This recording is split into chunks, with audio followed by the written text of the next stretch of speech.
Добре дошли на всички. Конференцията ще се води на български и на английски с симултанен превод, така че който има необходимост, моля да вземе устройство отзад.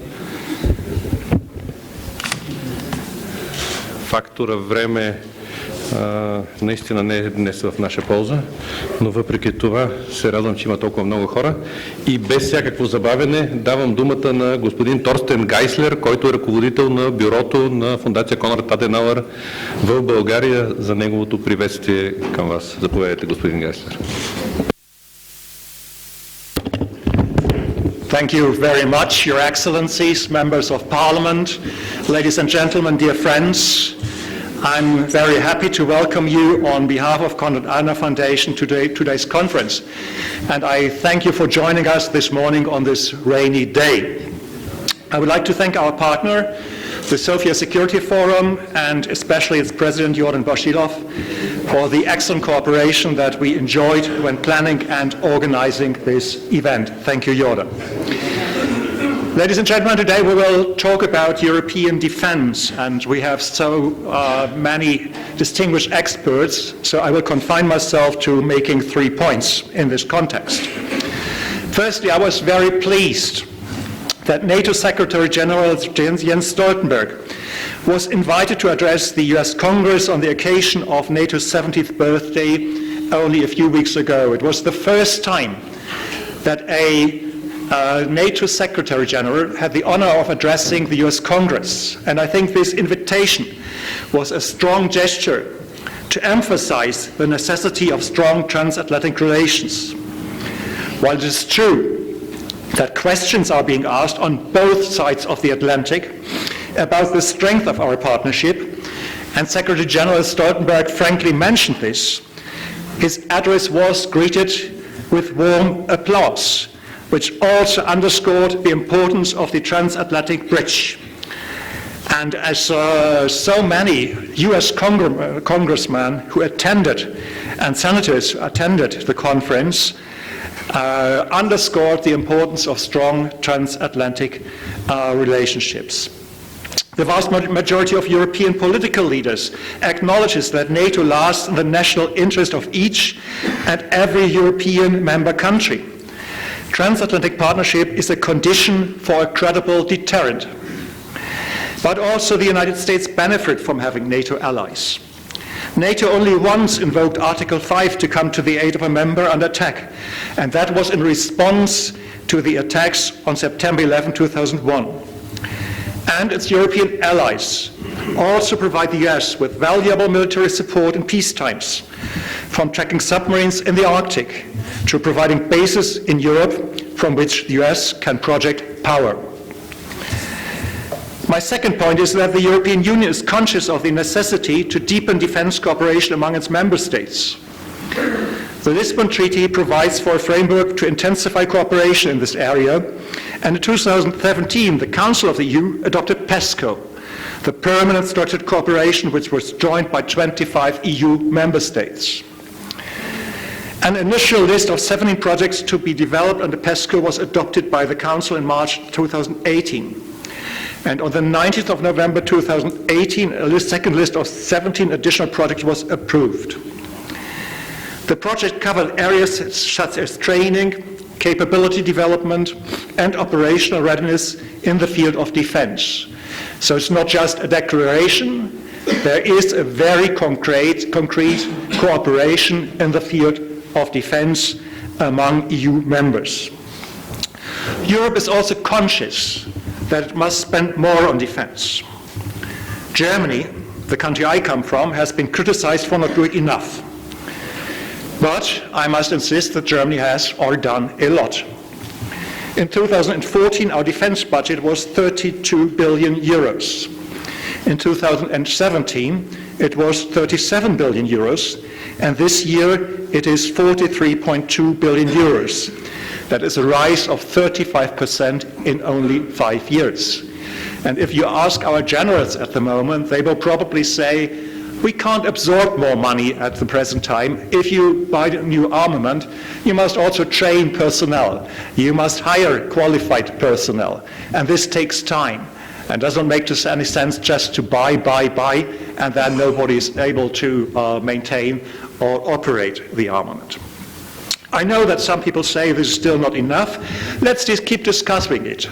We live in democracy, so we need the support of the people, we need the support of parliaments, and I think we should discuss it frankly. But I also think that instead of talking just about percentages, it would be smarter to ask which capacities do we need to have which capabilities, and how can we pool such capacities? A European army may still be a dream. Integration is already a reality.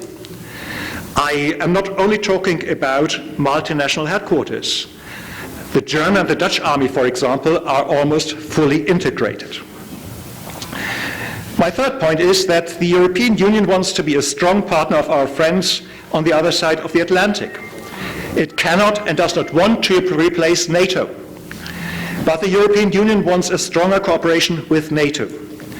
EU and NATO share strategic interests and face the same challenges, and they have common values to safeguard democracy, liberty, human rights, the rule of law, peace and security. We should never forget that. We are not just military or economic alliances, we defend values.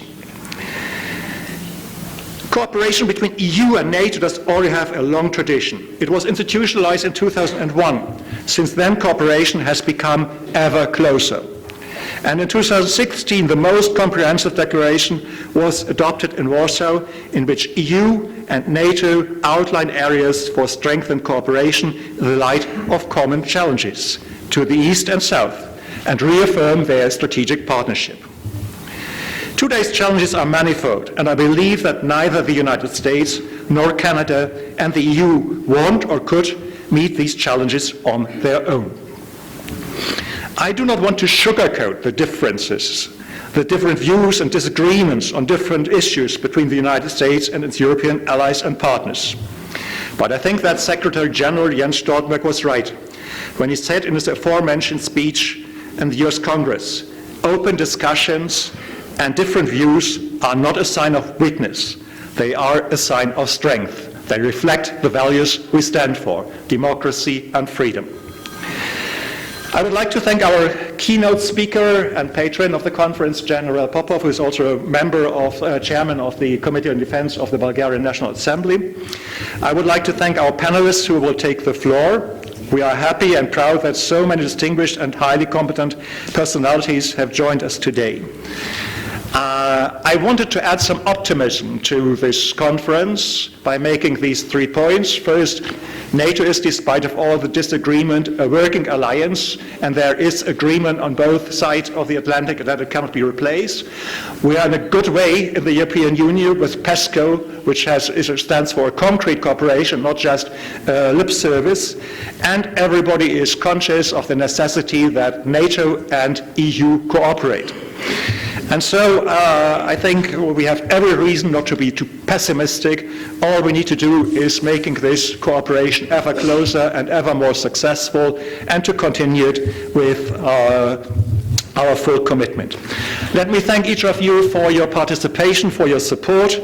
I hope we will have an inspiring and beneficial conference. I may now ask Jordan Bashilov, the president of Sofia Security Forum, to take the floor. Thank you very much on behalf of Konrad Adenauer Foundation.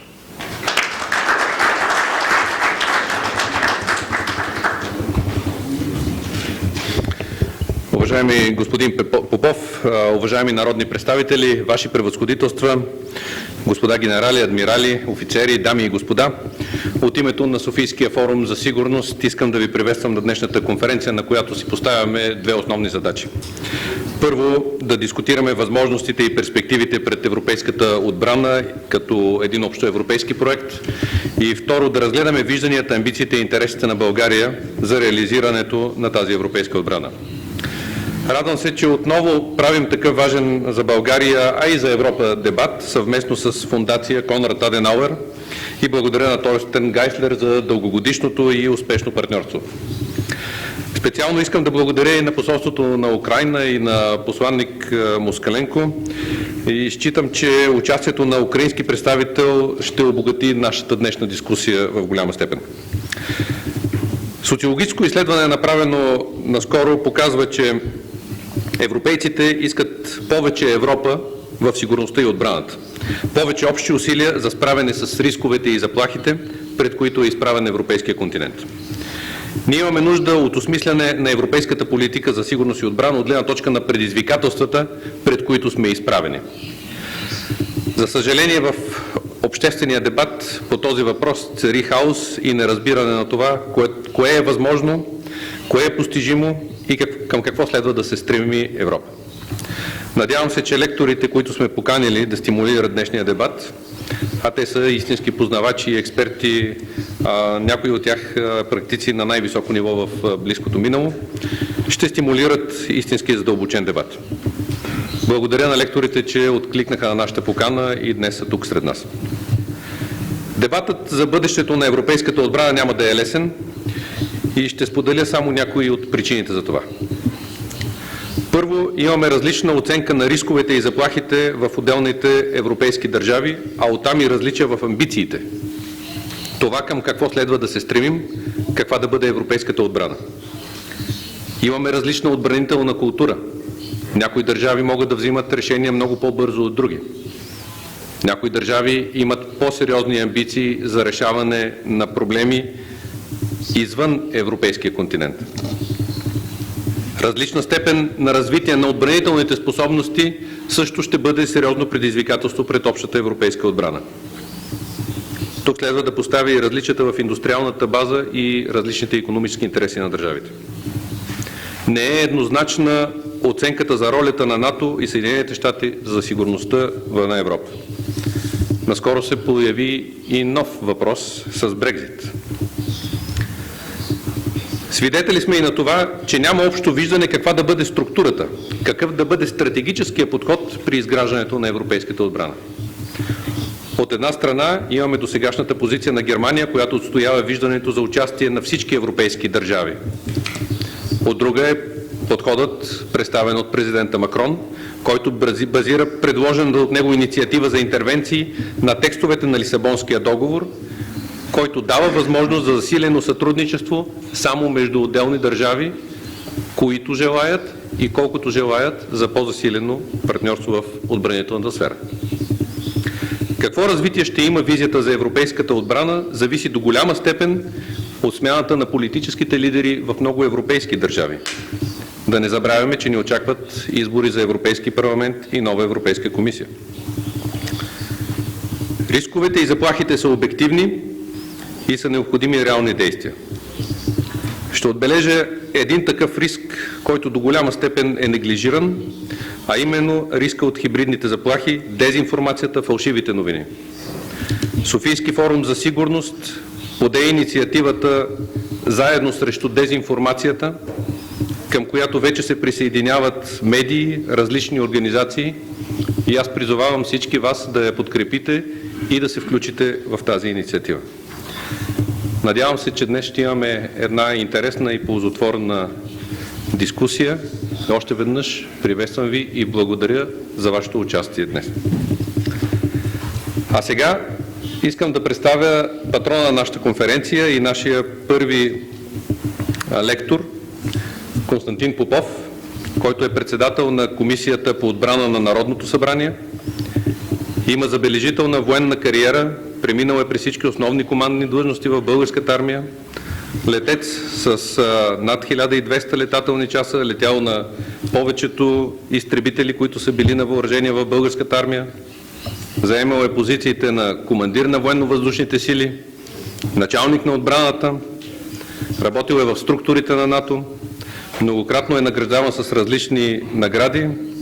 Аз имах удоволствието да работя с генерал Попов дълги години в Министерство на отбраната и за мен сега е изключително удоволствие да го поканя на тази трибуна за неговото ключово обръщение. Заповядайте, генерал Попов.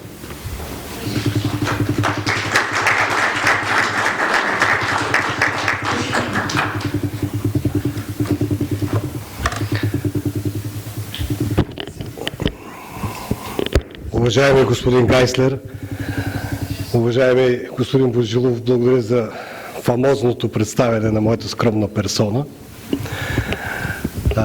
Наистина обращение не е лекция и аз не го възприемам като лекция, защото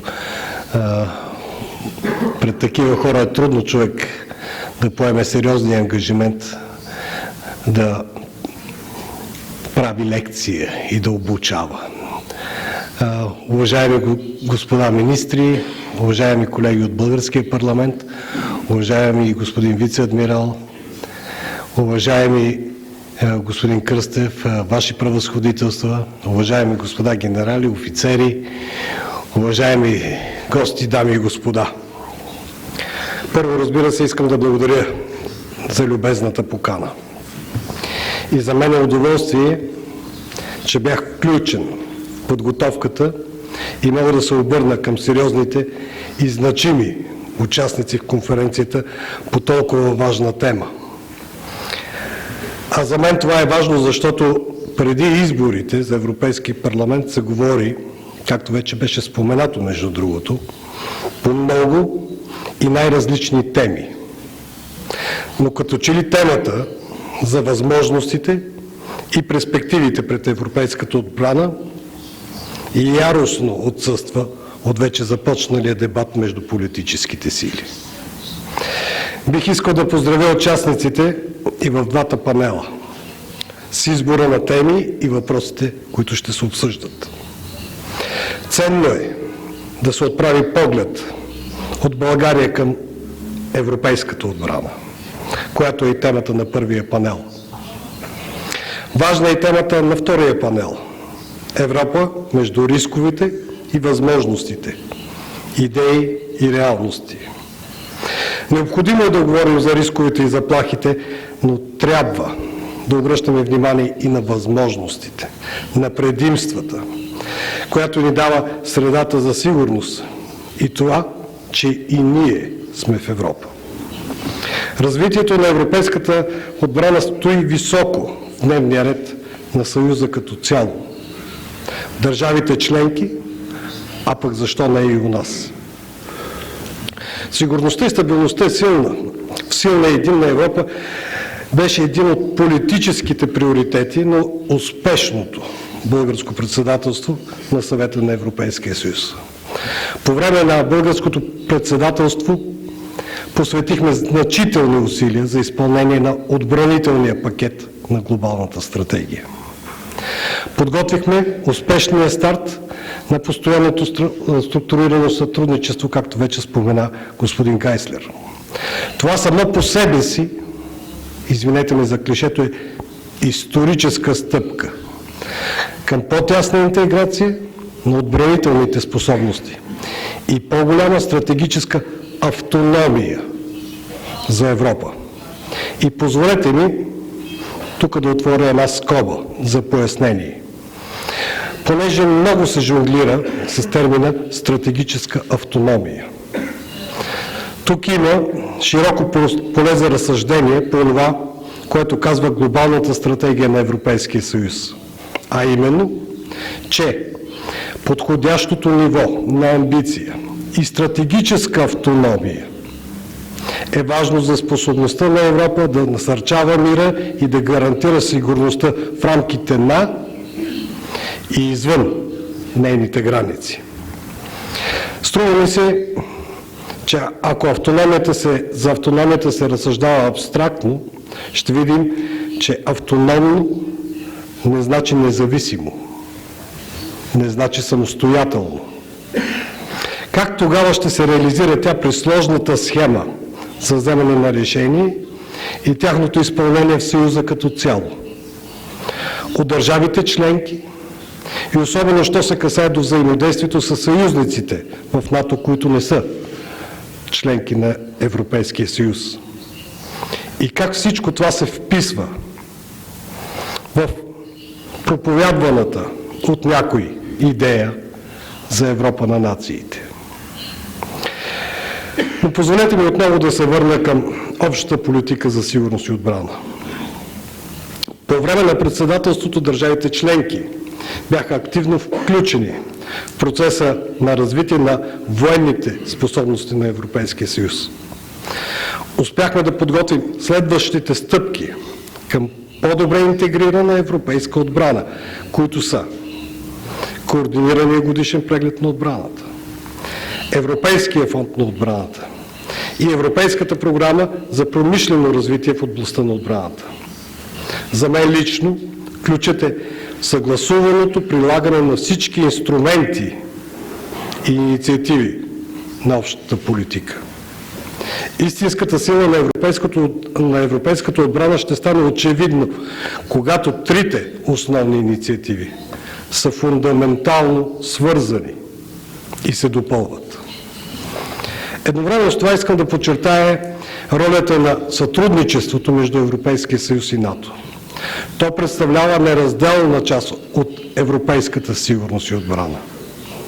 Разбира се, че трябва да избягваме дублиране на усилията, дублиране на структурите на двата съюза и да гарантираме по-силна Европа, но задължително в рамките на НАТО. От съществено значение са укрепването на политическия диалог на всички подходящи за това нива и задълбочаване на сътрудничеството. Искам да обърна внимание на сигурността и на Западните Балкани. С председателството променихме и насърчихме перспективата и отворихме пътя за евроатлантическа интеграция на страните от района. Чрез сътрудничество подпомагаме повишаването на способностите на нашите съседи и готовността им за членство. Изводът от казаното до тук е, че в резултат на активната дейност и на целенасочени, прагматични усилия България се възприема от съюзниците като фактор, който създава възможности за европейското единство, сигурност и просперитет. Важно е да спомена, че у нас през пролетта на 2018 година актуализирахме стратегията си за национална сигурност. През настоящата година се стартира и стратегическия преглед на системата за защита и национална сигурност и стратегическия преглед на отбраната. Предполагам, че господин Кръстев ще говори и по тази тема. Тук искам да кажа, че такъв преглед, за съжаление, до сега никое правителство не е дръзнало да направи, а е изключително необходим и навременен процес, за да продължиме да сме в крак и да отговаряме на предизвикателствата, които ни поставя средата за сигурност. Уважаеми госпожи и господа, в момента подхождаме към изборите за нов Европейски парламент. Имах възможност да се запозная с някои от платформите на основните кандидати в тези избори. Лично аз съм убеден, че следва да продължим усилията си в посока за евроатлантическата принадлежност на България. В общата политика за сигурност и отбрана ще трябва да продължим да работим за изграждането на общ отбранителен капацитет като европейски стълб на НАТО. Увеличаване на разходите за отбрана, така че да достигнат до 2% от брутния вътрешен продукт. Засилването на отбранителната мобилност на Европейския съюз. Създаването и работата на Европейския фонд за отбрана, а защо не и засиленото сътрудничество между Европейския съюз и Великобритания, включително и след Брекзит. В заключение ми се иска да се обърна още веднъж към всички участници в конференцията. Разсъждавайки върху възможностите и перспективите пред европейската отбрана, аз бих се радвал да погледнем смело напред. Сигурен съм, че ще дискутираме какви отбранителни способности са необходими на Европа в средносрочен и дългосрочен план и може ли Европейския съюз да си ги позволи. Разбира се, някои решения вече бяха намерени чрез Европейския фонд за отбрана, Европейската програма за индустриално сътрудничество в областта на отбраната, но съм сигурен, че има и още много решения. Аз бих искал да пожелая успех на конференцията в търсене на отговори на тези и други въпроси, като обединим високо експертните си мнения и да пожелая успех на всички тези, които ще участват, ще вземат отношение и успех на конференцията. Затова искам искрено да ви благодаря за това, че сте тук, че имате отношение по такива важни въпроси, каквито са въпросите за отбраната и сигурността. И както може би господин Ноев ще спомене, че може би за нас трите основни стълба за това какво искаме от Европейския съюз. Това е сигурност и отбрана, влизането ни в Шенген и влизането ни в ИРЕМ-2, така наречената чакалня за еврозоната. Така че ние не можем да избягаме от важните въпроси и темите, особено в навечерието на европейските избори. Благодаря ви за вниманието.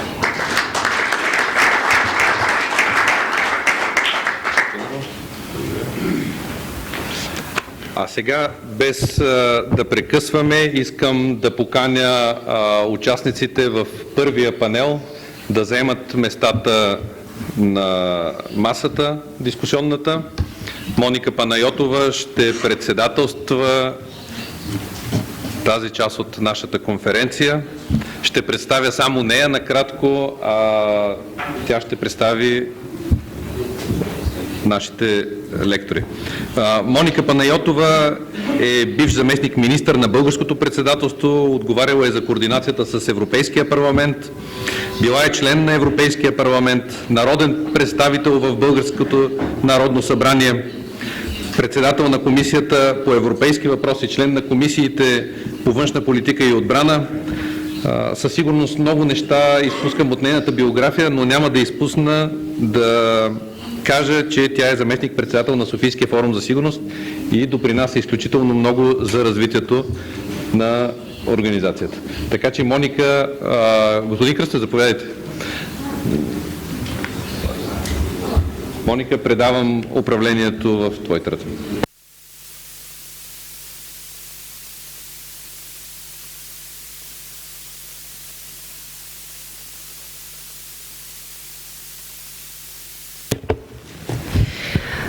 Благодаря, господин Божилов, за топлите думи и представяне.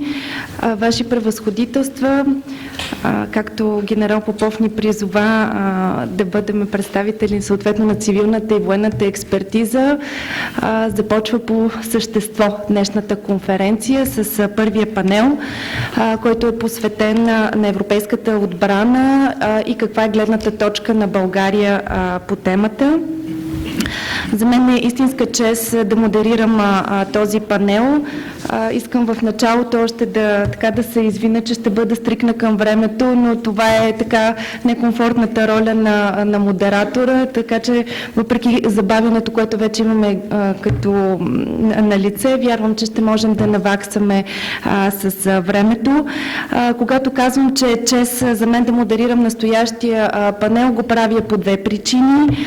Първо, от гледна точка на изключително навременния характер на днешната дискусия, за което поздравявам и Фондация Конрад Аденауер в лицето на господин Гайслер и господин Йордан Божилов по отношение на Софийския форум за сигурност и патронажа на генерал Попов, тъй като вече имаме на лице обявените покани, 9 покани за представяне на предложения в рамките на Европейската програма за промишлено развитие в сферата на отбраната. Както бе вече отбелязано, тя стана факт благодарение на усилията именно на първото българско председателство на Съвета на Европейския съюз и успешните тристранни преговори с Европейския парламент и Европейската комисия.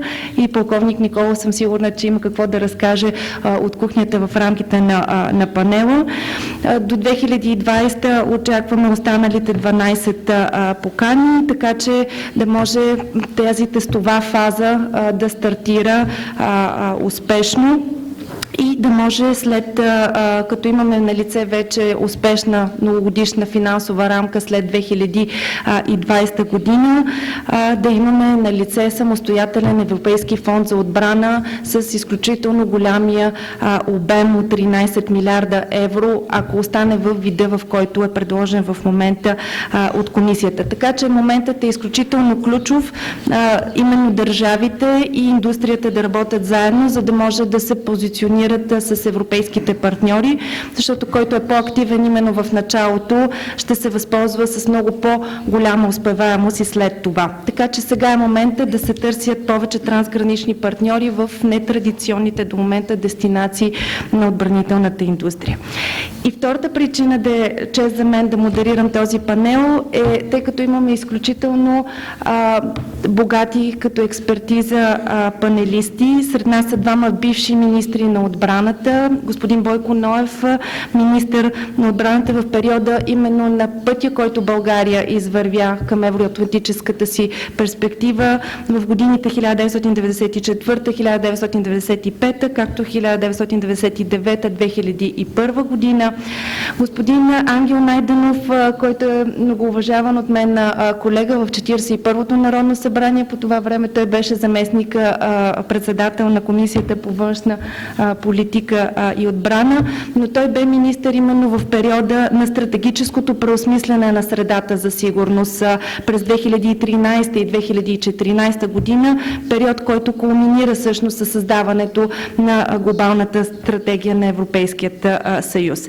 Двамата са били в десния и левият политически спектър на страната и това ще е също интересно да видим дали има отражение върху анализа им за настоящето и бъдещето на европейската отбрана. Доктор Георги Кръстев, с който също съм имала удоволствието да работя, съветник по национална сигурност на министър-председателят на България, и също така секретар на съвета по сигурността към Министерския съвет. Полковник Николай Николов е заместник национален директор по въоръженията, председател на групата Приятели на председателството. Той водеше техническите преговори всъщност с комисията и парламента именно за европейската програма за промишлено развитие в областта на отбраната. Така че за нас ще е удоволствие да чуем какви са амбициите на България и в частност на Министерство на отбраната в европейската отбрана, в кои проекти участваме и защо, и дали всъщност динамиката на европейската интеграция в областта и на външната политика, на сигурността, на отбраната е функция на предизвикателствата, пред които е изправен Съюза. Сега за мен е удоволствие да дам думата на господин Ноев. Заповядайте и по ваша преценка дали от място или от трибуната. Благодаря, Моника. Колко време имаме всъщност? По колко? По 5 минути? Да, 5 до 7. Благодаря. Аз, господин Божилов, казах в началото, че в дебата по въпрос на европейската отбрана и сигурност цари хаос. Аз бих казал, че цари доста широк спектър от мнения, което е съвсем нормално. Има в Европейския съюз хора, които са привърженици на националните подходи. Има и държави и, разбира се, хора, които смятат, че Европа трябва да бъде по-силно интегрирана. България сред тези страни, които особено уязвима, намирайки се в югоизточния край на Европейския съюз, носейки отговорност за югоизточната граница. За да е ясно, аз съм от хората, които са федералисти. Това е отправната ми точка. Аз смятам, че България не може да оцелее в света, в обозримото бъдеще, в дългосрочна перспектива, без тя да стане част от максимално интегрирана, бих казал, федерална Европа. Има два фактора, които би трябвало да отчитаме, когато се опитаме да формулираме българската гледна точка. И като казвам българската, аз казвам в случая моята, тъй като аз не съм член на правителството. Правителството се ръководи от други съображения и парламента, разбира се. Първо, рязката за България геополитическата среда се промени радикално. А когато ние влизахме в НАТО и Европейския съюз, нашето разбиране беше, че ние ще влезем в една хомогенизирана среда на сигурност. От юг ще бъдат преди бивши два наши противника на Варшавския договор, но в бъдеще наши съюзници, Турция и Гърция. От север нещата ще бъдат спокойни, разбира се, румънските ни приятели, нагоре Украйна, която се стремеше към европейско бъдеще, и разбира се една Русия, която ние смятахме в началото на 90-те, средата до края на 90-те години, че има една повече, по-скоро интегрираща, интеграционна роля в европейското пространство.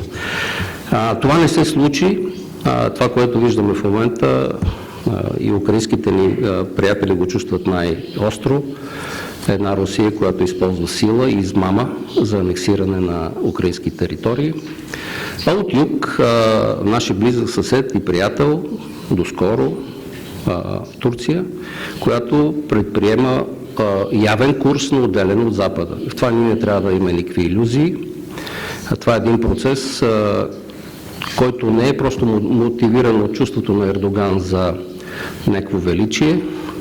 Това е една голяма страна със силно развита икономика и национализъм, с желанието да играе не само регионална и глобална роля. Разбира се, особеностите на Ердоган добавят към тези амбиции. Турция никога няма да бъде член на Европейския съюз, защото тя не желае. Турция ще бъде все по-малко член на НАТО и на Западния съюз, защото тя няма да иска да участва в съюзи, които поставят ограничения над нейните стратегически избори. Турция все повече се сближава с Русия, тъй като Русия за сега и дава това, което е необходимо. Подкрепата за този по-самостоятелен курс. Тази драматична промяна в нашата геополитическа среда засяга най-напред нашето, нашето разчитане на НАТО. Никакво решение не може да бъде взето в регион, решение на НАТО, без съгласието на Турция. Това трябва да е съвършено ясно. И когато говорим за сигурността в Черно море, всякакви планове за черноморски операции, операции на НАТО и сили на НАТО в Черно море няма да се случат. Турция и Русия са си поделили и все повече си поделят Черно море и на това много трудно може да се противодейства. Във всеки случай не може да се противодейства с традиционното разбиране за сила, струпване на военноморски сили и така нататък. Съвсем други биха били средства и тук адмирал Евтимов вероятно има и по-интересни и по-детални идеи. Значи, геополитическата среда, в която ние като страна, а в значителна степен тези наши опасения се споделят и от Румъния, доколкото съм запознат, и от Гърция, би трябвало да променят нашето мислене, особено в период, когато ние ще променяме нашето виждане и нашето виждане за стратегически преглед на сигурността и отбраната.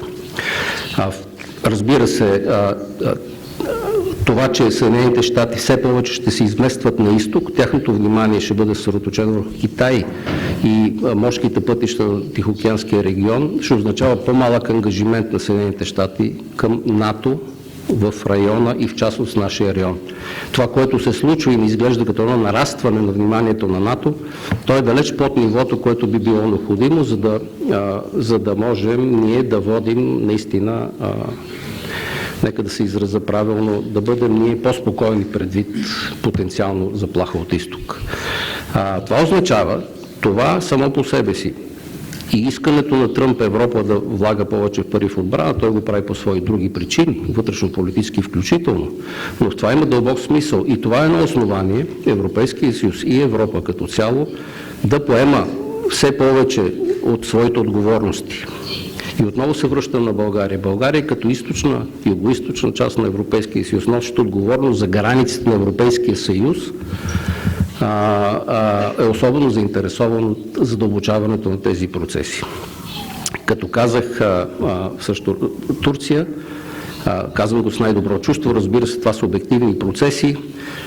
България, бидейки граница на Европейския съюз с Турция и занапред, нейният интерес ще се сблъска все повече с турски интерес тази граница да бъде мека. Турция няма да иска да има ясна граница между Европейския съюз и предвид техните философия, политики и концепции. Те ще натискат България, би казал, меко и това за нас ще бъде проблем. Още нещо, което е важно да се разбират българските факторите, които определят нашето мислене, би трябвало да определят. Това е, че Русия и Турция, две държави, които всяка една по-отделно има своето основание да клати България, грубо казано, в областта на сигурността, в момента сключват един, бих казал, стратегически съюз. Тоест ние трябва да внимаваме и от тази гледна точка. Другия голям фактор, който разбира се ние трябва да отчитаме, това са процесите, които царят в Европейския съюз с Брекзит, разклащането, неяснотата, как ще върви нашето общо бъдеще. За България това не е добре. Затова България трябва да бъде сред страните, които активно да настояват на засилването на уния интеграционни тенденции, които в философията на Европейския съюз обуславяха общия пазар, движението на хора, стока, капитали и така нататък. Отбраната трябва да бъде издигната на нивото на тези фундаментални стълбове. България, намирайки се в периферия, това, което като анонс даде генерал Попов, за нас, и тъй като казах в началото, че ние нямаме шанс да оцелеем като страна, ние трябва да се захванем за колкото се може повече от тези три основни котви, които в момента създават нещо, което се възприема като ядрото на Европейския съюз. Това са Шенген, това е еврото и това е сега европейската отбрана. Затова европейската отбрана за нас трябва да бъде като изключително важно политическо направление. И понеже господин Гайслер каза за Германия 2% от брутния вътрешен продукт и това, че те не могат да ги усвоят в момента, защото те нямат хората. Те и да искат в момента 2%, те ги имат, но не могат да ги усвоят, както казват техните генерали. И се създава чувството и почва да се говори, добре, откъде ще намерят те войници за Бундесвера. Могат ли да бъдат взети войници от изток, от Европейския съюз, да усилват структурите на Бундесвера, да служат Бундесвера? Аз бих казал, че философията трябва да бъде различна. Вместо войниците да отиват при танковете в Германия, германските танкове трябва да отидат на изток при войниците. Ето, разбирането на това нещо, на европейските политически елити, които не могат да си усвоят средствата за отбрана в момента, а ние изнемогваме и носим едни силни отговорности за европейската ни граница, европейските политически елити това нещо трябва да го разберат и да го операционализират в планове, действия и така нататък. Тоест, аз не говоря за военна помощ, а говоря за едно мислене, когато ресурсите трябва да бъдат споделяни. Щом ние сме си отворили пазарите, щом ние сме се отворили изцяло към нашите европейски съюзници, те трябва по друг начин да гледат на нашите страни, не просто като консуматори на европейски помощи, които ние, освен всичко друго, крадем и си строиме апартаменти и вили. И накрая, и с това искам да приключа, програмите за превъоръжаване. В момента ние трябва да вземем решение, освен за самолета, разбира се, за бронираните машини и за корабите. Бронираните машини и корабите горе-долу ще бъдат около 1 милиард евро. Грубо казваме. В момента текат дискусии, не много публични, за това къде Volkswagen да инвестира за нов завод, която инвестиция ще бъде над 1 милиард евро. Аз бих казал така, българското правителство, и то вероятно го прави, трябва да постави въпрос на политическо ниво в Германия. Нашите програми за модернизация могат да бъдат офсет към завода на Volkswagen, не обратното. Не обратното. Когато казваха, че ние трябва да купим Грипен, за да ни направят шведите завод за перални, нещата са в някакъв смисъл философски подобни. Стратегическа инвестиция на Volkswagen в България трябва да бъде обвързана с придобиването на германска, бронирана и военноморска техника. Това е моето виждане. Благодаря. Ние благодарим. Давам директно думата на господин Найденов. Заповядайте.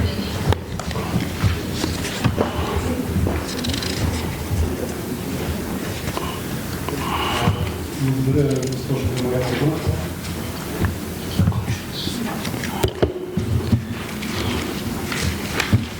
Уважаеми дами и господа народни представители, ваши превъзходителства, уважаеми дами и господа, твърди се, че общата политика за сигурност и за отбрана на Европейския съюз е една от най-бързо развиващите се политики. Разбира се, ако не съзираме иронията във факта, че началото на общата политика беше поставено преди 20 години, повече от 20 години. С двустранното споразумение, френско-британско, от 1998 година, подписано в СМО. В него за първи път се заявяват амбициите за създаване на собствен капацитет, подкрепен от собствени въоръжени сили и средства и готовност те да бъдат използвани от името на Европейския съюз при възникване на кризи. Обръщам внимание върху тези няколко ключови понятия и инициативи, защото в рамките на тези вече 21 години те присъстват в различни интерпретации във всички предложения и намерения, които се заявяват от името на Европейския съюз.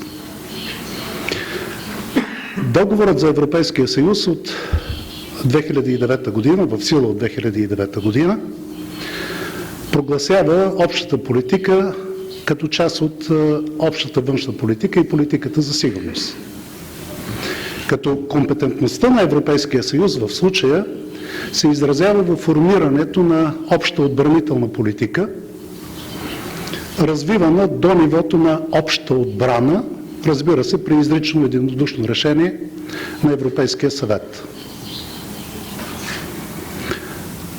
Всъщност, общата политика за сигурност и за отбрана предоставя оперативен капацитет, базиран на граждански и военни способности, които Европейския съюз може да използва в началото на решението и на инициативите извън територията на Европейския съюз. През последните 3 години имаме едно активизиране на всички инициативи и решения в сферата на европейската политика за сигурност и за отбрана. Започвайки, спомена Моника, с глобалната стратегия за външна политика и политика за сигурност, обявена през 2016 година, с плана за нейното прилагане. През 2017 година Европейската комисия предложи документ за размисъл, който съдържаше 3 етапа на задълбочаване на взаимодействието между европейските страни, оформени като сценарии за развитие на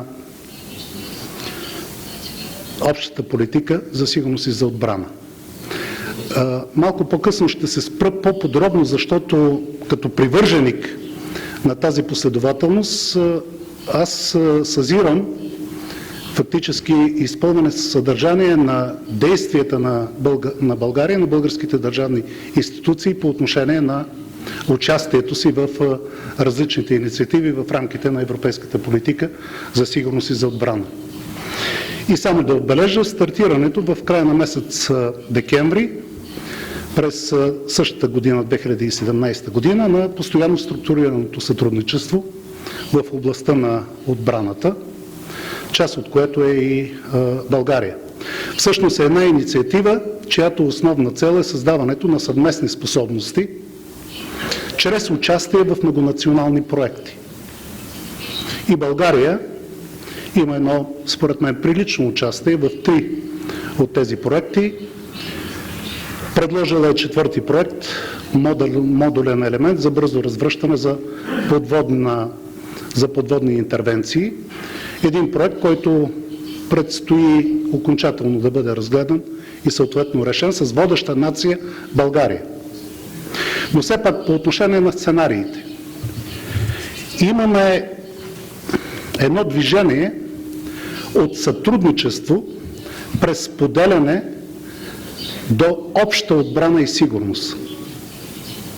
С други думи, имаме едно движение от етап, при който имаме форма на доброволно участие на страните и адхок решение при възникване на кризи в зависимост от националните интереси на всяка една от страните, които взема или не взема решение за участие, през съвместно и солидарно възприемане на заплахите и създаване на общи структури за планиране и командване, до нивото на създаване на обща система, при която имаме пълно сближаване на стратегическите подходи, отбеляза за тези стратегически подходи генерал Попов, и съответно пълна синхронизация на отбранителното планиране, при което националните приоритети се съобразяват с общите за Европейския съюз.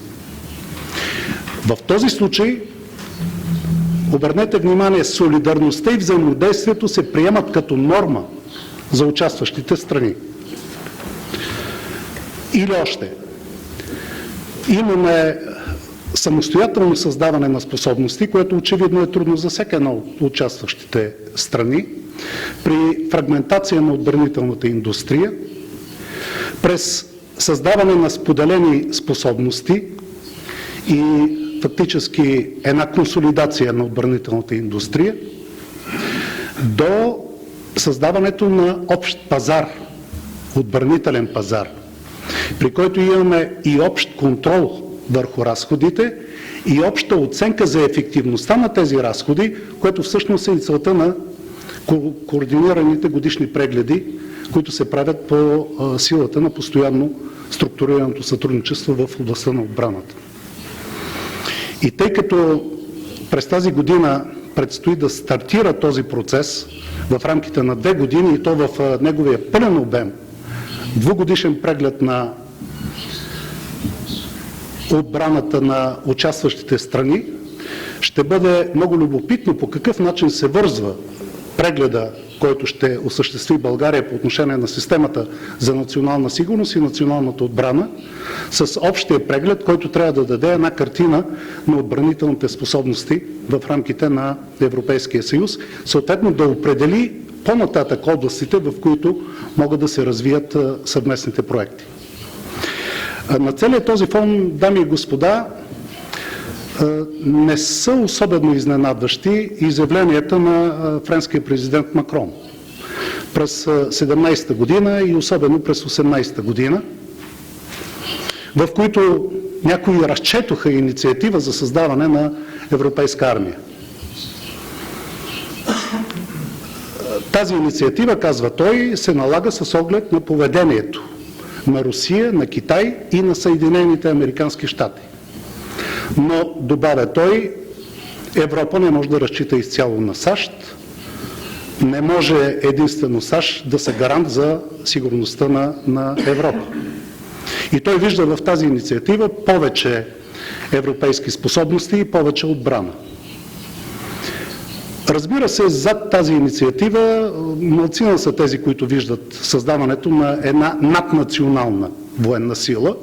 По-скоро очевидно става дума за координация, повече координация в европейските отбранителни системи.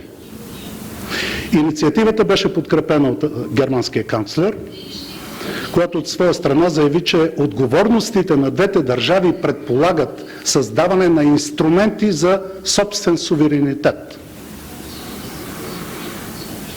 И по-късно в договора от месец януари от Аахен, на практика една голяма част от тези инициативи и съдържание беше заложено с разбирането, че на Европа е необходима повече военна самостоятелност и съответно създаване на повече средства и сили за действие от името на Европейския съюз.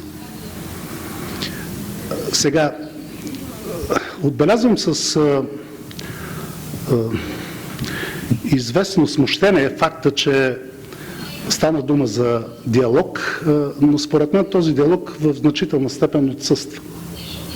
Дебата го няма в България. Съгласен съм, че доколкото го има, той е твърде хаотичен. Споменах, че нашето участие в рамките на ПЕСКО изглежда прилично, но от друга страна отбелязвам, че дискусията е прекалено вяла. Не става дума за определени инициативи и съответно идеи. Ако обърнем внимание и на българското председателство, в което тази тема беше широко застъпена, все пак ще видим, че там ключовите думи бяха подкрепа, подпомагане, задълбочаване, стимулиране, което разбира се е добре, но става дума за лансиране и подкрепа на съществуващи вече идеи, а не толкова на нови инициативи и на идеи. Всъщност казвам всичко това с желанието да поздравя организаторите, защото намирам, че тази конференция е една голяма крачка към преодоляване на този дефицит. Благодаря ви за вниманието. Благодарим, господин Найденов. Полковник Николов, заповядайте. Благодаря, госпожо Панайотова, за предоставената възможност. Искам да благодаря на организаторите от Софийски форум за сигурност за отправената покана към Министерството на отбраната и Фондация Конрад Аденауер за възможността днес да има представители тук и да кажем нашия опит и нашите виждания за европейската отбрана. Аз специално искам да изместя фокуса от политическите и оперативните разбирания за европейската отбрана към индустриални такива и към промишлените аспекти, които в момента се опитваме да приложим на практика вследствие на европредседателство съвместно с Министерството на икономиката. Трябва да ви кажа, че никога до сега не е имало така дълбоко сътрудничество в областта на отбранителната индустрия през последните години между Министерството на отбраната и Министерството на икономиката, естествено по време на европредседателство и с подкрепа на Министерството на европредседателството и Министерството на финансите, защото, както стана ясно, стоят много милиони зад този Европейски фонд за отбрана, дори милиарди. Нека да направим първо разлика между общата политика за сигурност и отбрана, която се цитира многократно тук, и договора за функциониране на Европейския съюз, именно под което сътрудничество работи в момента тази Европейска програма за промишлено развитие и бъдещия Европейски фонд за отбрана. Какво имам предвид? Имам предвид, че имаше в началото така дълбоко неразбиране и съмнение, че това ще се случи, и тези 500 милиона, които стоят за Европейската програма за промишлено развитие в областта на отбраната за периода 19-20 година, бяха разглеждани като кохезионните фондове. Държавата получава едни пари от Европа и след това преценява как да ги харчи. Нищо подобно няма тук. Тук всичко е на база на конкурентност, иновации, изграждане на нови технологии и инвестиции в такива на европейско ниво. Това е една възможност за българската отбранителна индустрия и Министерството на отбраната, както казах, съвместно с Министерството на икономиката, предприе няколко инициативи и под формата на индустриалния форум и други, мога да кажа, месечни срещи с български отбранителен бизнес, стигнахме първо до резултатите, които в момента имаме, за които по-късно мога да споделя подробности. Не искам да влизам в подробности, като има представители на бизнеса, които могат да говорят от тяхна гледна точка как виждат те проектите. Тук искам да направя едно голямо разграничение. Държавата, в случая Министерството на отбраната, нито Министерството на финансите, няма да получава никакви пари от Европа. Такива ще получават консорциумите и бизнеса, който ще изгради такива консорциуми. Министерството на отбраната в конкретния случай има планирани заделени средства или ресурси, които може да подпомага българския бизнес, въпреки че все още не са намерени конкретните механизми как това ще се случва. Голямото предизвикателство пред нас е да подкрепим такива проекти, които имат бъдеще, които ще изградят нова индустриална технологична база. Както знаете, такава стратегия в България за изграждане на българска отбранителна технологична индустриална база, на база на европейска така, беше създадена през 2012. 2015 беше създадена стратегия за научни изследвания, които тепърва предстоят да бъдат обновени след прегледа на отбраната. Но на практика в момента имаме възможност да изградим нещо, което е работещо и да участват българските компании не само в проекти за модернизация на българската армия, за които господин Ноев спомена, а за проекти на модернизация на цялата европейска индустриална база и съответно изграждане на нови европейски отбранителни способности. Тук е важно да се знае, че този процес не започва с Европейския фонд за отбрана. Той е започнал далеч преди това, още с идеята през 2016 година и с подготвителното действие, което стартира през 2017 година от Европейската агенция по отбрана. Тук обаче е важно да се знае, че Европейската отбранителна агенция беше важен фактор преди да се лансира Европейския фонд за отбрана, но тук се измества фокуса към Европейската комисия и дори дебата премина в Европейския парламент. Не беше лесно по време на европредседателството, както госпожа Панайотова пожела да споделя някои подробности. Дори имаше така известен песимизъм в началото, дали ще успеем да се справим с тази задача да финализираме Европейската програма за промишлено развитие в областта на отбраната. За щастие, нашите естонски колеги ни положиха добра основа в края на 2017 година. Имаше известно забавяне в началото на европредседателство през 2018 година, но в кратки срокове мога да кажа съвсем гордо, съвместно с колегите от другите ведомства, мога да кажа, че написахме частично историята на бъдеща европейска индустриално развитие. Имам предвид, че в края на май миналата година финализирахме преговорите с Европарламента и с Еврокомисията и Европейската програма за промишлено развитие видя своят тласък. Тя беше официално анонсирана от Европейската комисия през юни месец, но това не означава, че нашата работа беше финализирана и ние имахме така дълга почивка. Нищо подобно. Веднага след приключване на европредседателството ние успяхме да пристигнем до следващия етап, да работим по въпроса на работната програма по изграждане на така наречения EDIDP и да преминем към следващия етап съвместно с нашите австрийски колеги и колегите от Румъния да подпомогнем дейността по Европейския фонд за отбрана, за който стана въпрос нееднократно. И така, като крайен резултат, в момента има няколко български компании, които имат интерес не само към ПЕСКО, за където спомена министър Найденов, а и към проектите по Европейската промишлена програма. Съответно съм сигурен, че това ще бъде добра основа и за бъдещия Европейски фонд за отбрана и както споменах, нашите компании ще имат възможност да участват не само в проекти за модернизация на българската армия. Тук е важен момент да се подчертая, че говорейки за придобиване, в Европа се говори вече за съвместно придобиване. Включително големите държави коментират въпроса за придобиване на големите платформи, които сега в момента се разработват, чрез обща агенция. Ние трябва да мислим и към този момент и дали това не е добра възможност за нашите компании да участват в процесите на модернизиране на европейските платформи, не само на нашите отбранителни способности. Благодаря. Благодарим ви, полковник Николов. И сега давам думата на доктор Кръстев. Заповядайте.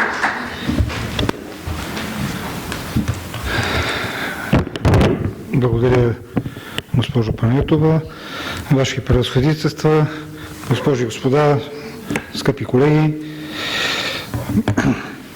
Аз бих искал в началото да направя едно уточнение, че много бих искал да се възползвам от академичната, професионална, експертна и така свободна атмосфера, която създава тази дискусия и да споделя някои мисли, които възникнаха в мен както при дните преди конференцията, така и непосредствено сега от размислите, които сподели, не кажа лекция генерал Попов и колегите панелисти. Бих искал да отбележа, че за мен е изключително важно на тази конференция, защото е една от малкото събития, които поставя професионално, експертно и политически отговорно един от най-важните въпроси на сигурността днес, както за континента, така и за нашата страна. И ще бъда благодарен, ако организаторите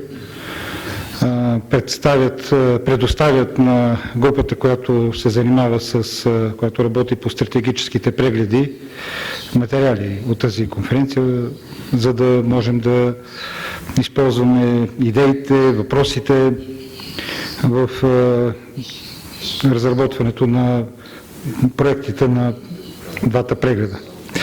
Всъщност искам да отбележа, че наистина през 2018 година в резултат на задълбочени и широки размисли и коментари стигнахме до извода и беше предложено на съвета по сигурността да се проведат едновременно два прегледа.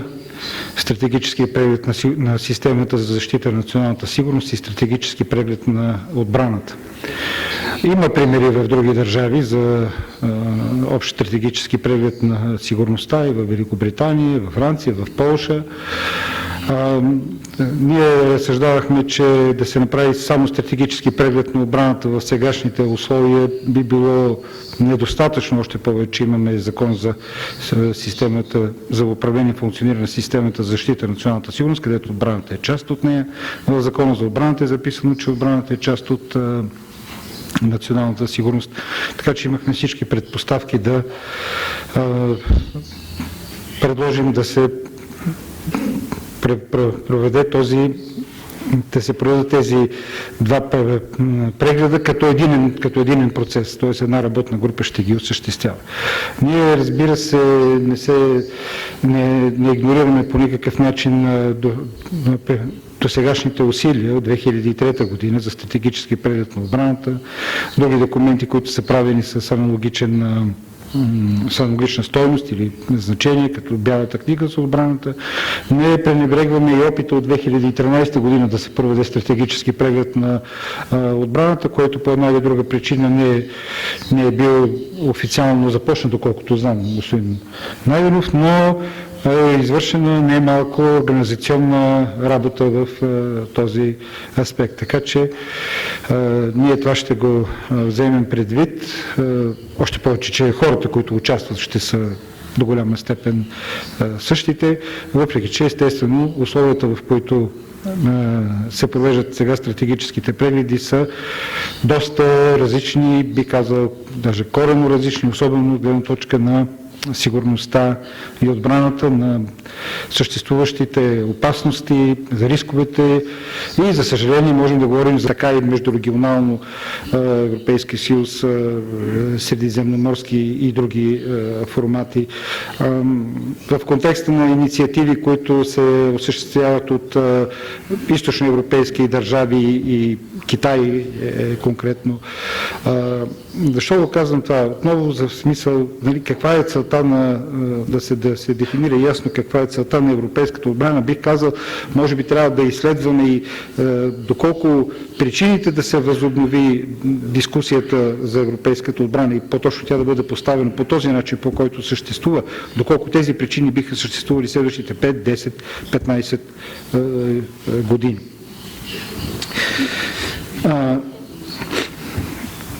Какво е виждането на България за европейската отбрана, ще стане ясно към април 2020 година, според мен. Казвам април 2020, защото тогава срокът за завършване на двата стратегически прегледа.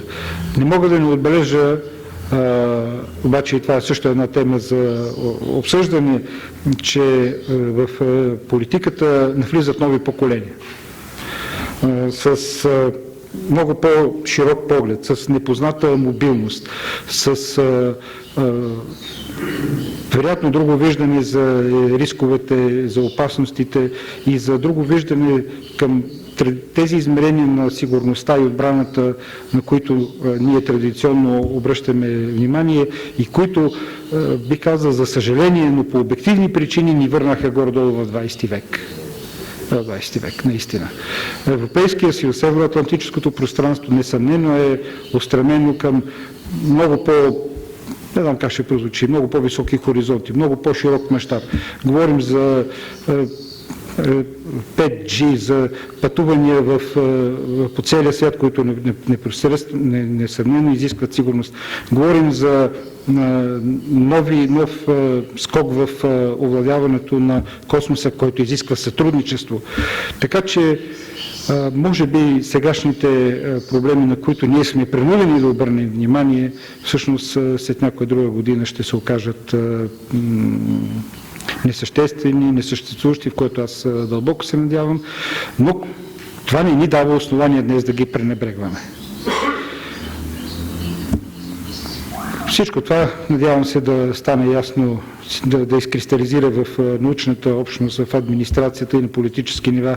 Следващата, значи остана по-малко от, всъщност горе-долу една година, така че в резултат на интензивната работа и благодарение на участието на неправителствения сектор, на академичната общност и на бизнеса, когато му дойде времето, и това ще стане скоро, нашата страна ще има стратегически прегледи, в да завършени стратегически прегледи, в резултат на което не е изключен да се наложи и още една актуализация на стратегията за национална сигурност. Нямаме никакви ограничения, каквото постигне като резултат работата, каквото се одобри, това ще бъде представено и на Народното събрание. Благодаря ви.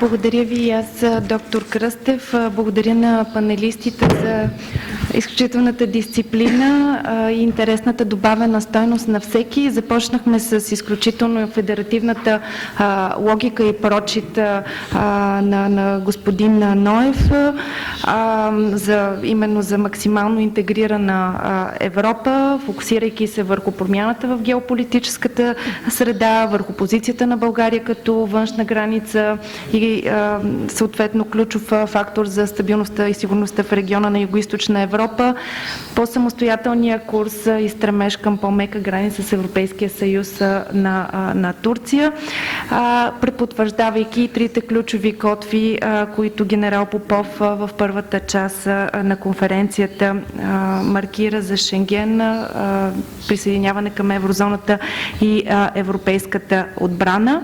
Интересното беше, че в първата част на конференцията всички видяха всъщност интегрирането на европейската отбрана през тясното сътрудничество с НАТО. Виждаме, че в първият панел фокуса вече беше много повече към максималното интегриране на Европа и преминаването, и както каза и господин Найденов, от сътрудничество към споделяне и обща отбрана и сигурност, и защо не превръщането на Европейския съюз в трети вид сила, интелигентна, съчетаваща мека и твърда сила в успешни стратегии. Полковник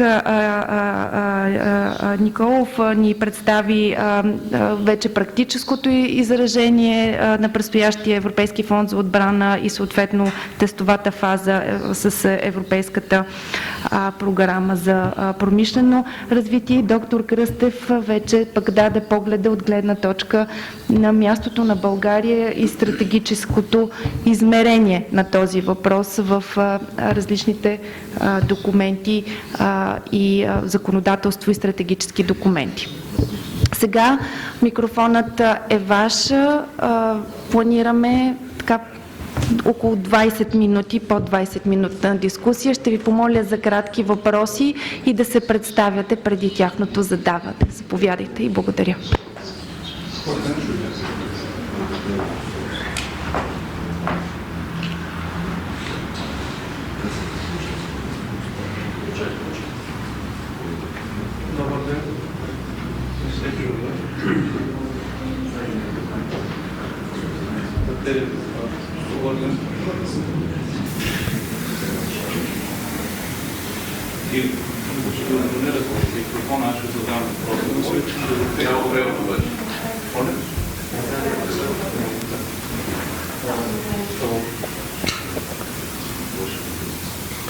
Добър ден, доцент Златогор Минчев, Българска академия на науките.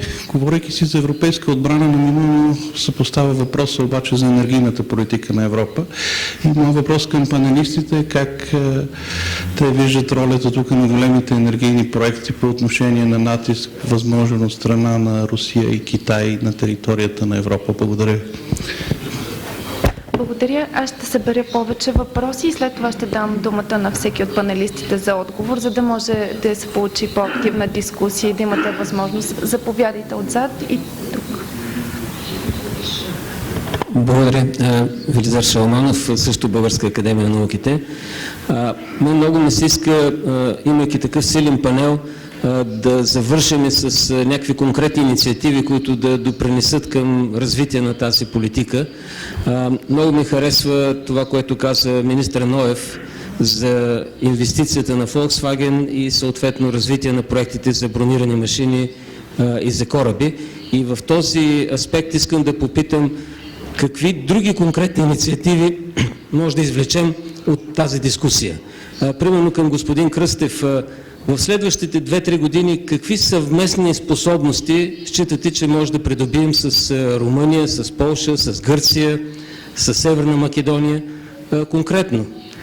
Към Полковник Николов, след като има стратегия от 12-та година и след това и за научни изследвания, кога ще имаме програма за научни изследвания и за индустриално развитие в сферата на отбраната, така че тези 13 милиарда от Европа да бъдат подкрепени поне с 13 милиона от България и да формираме капацитет за участие при сътрудничеството.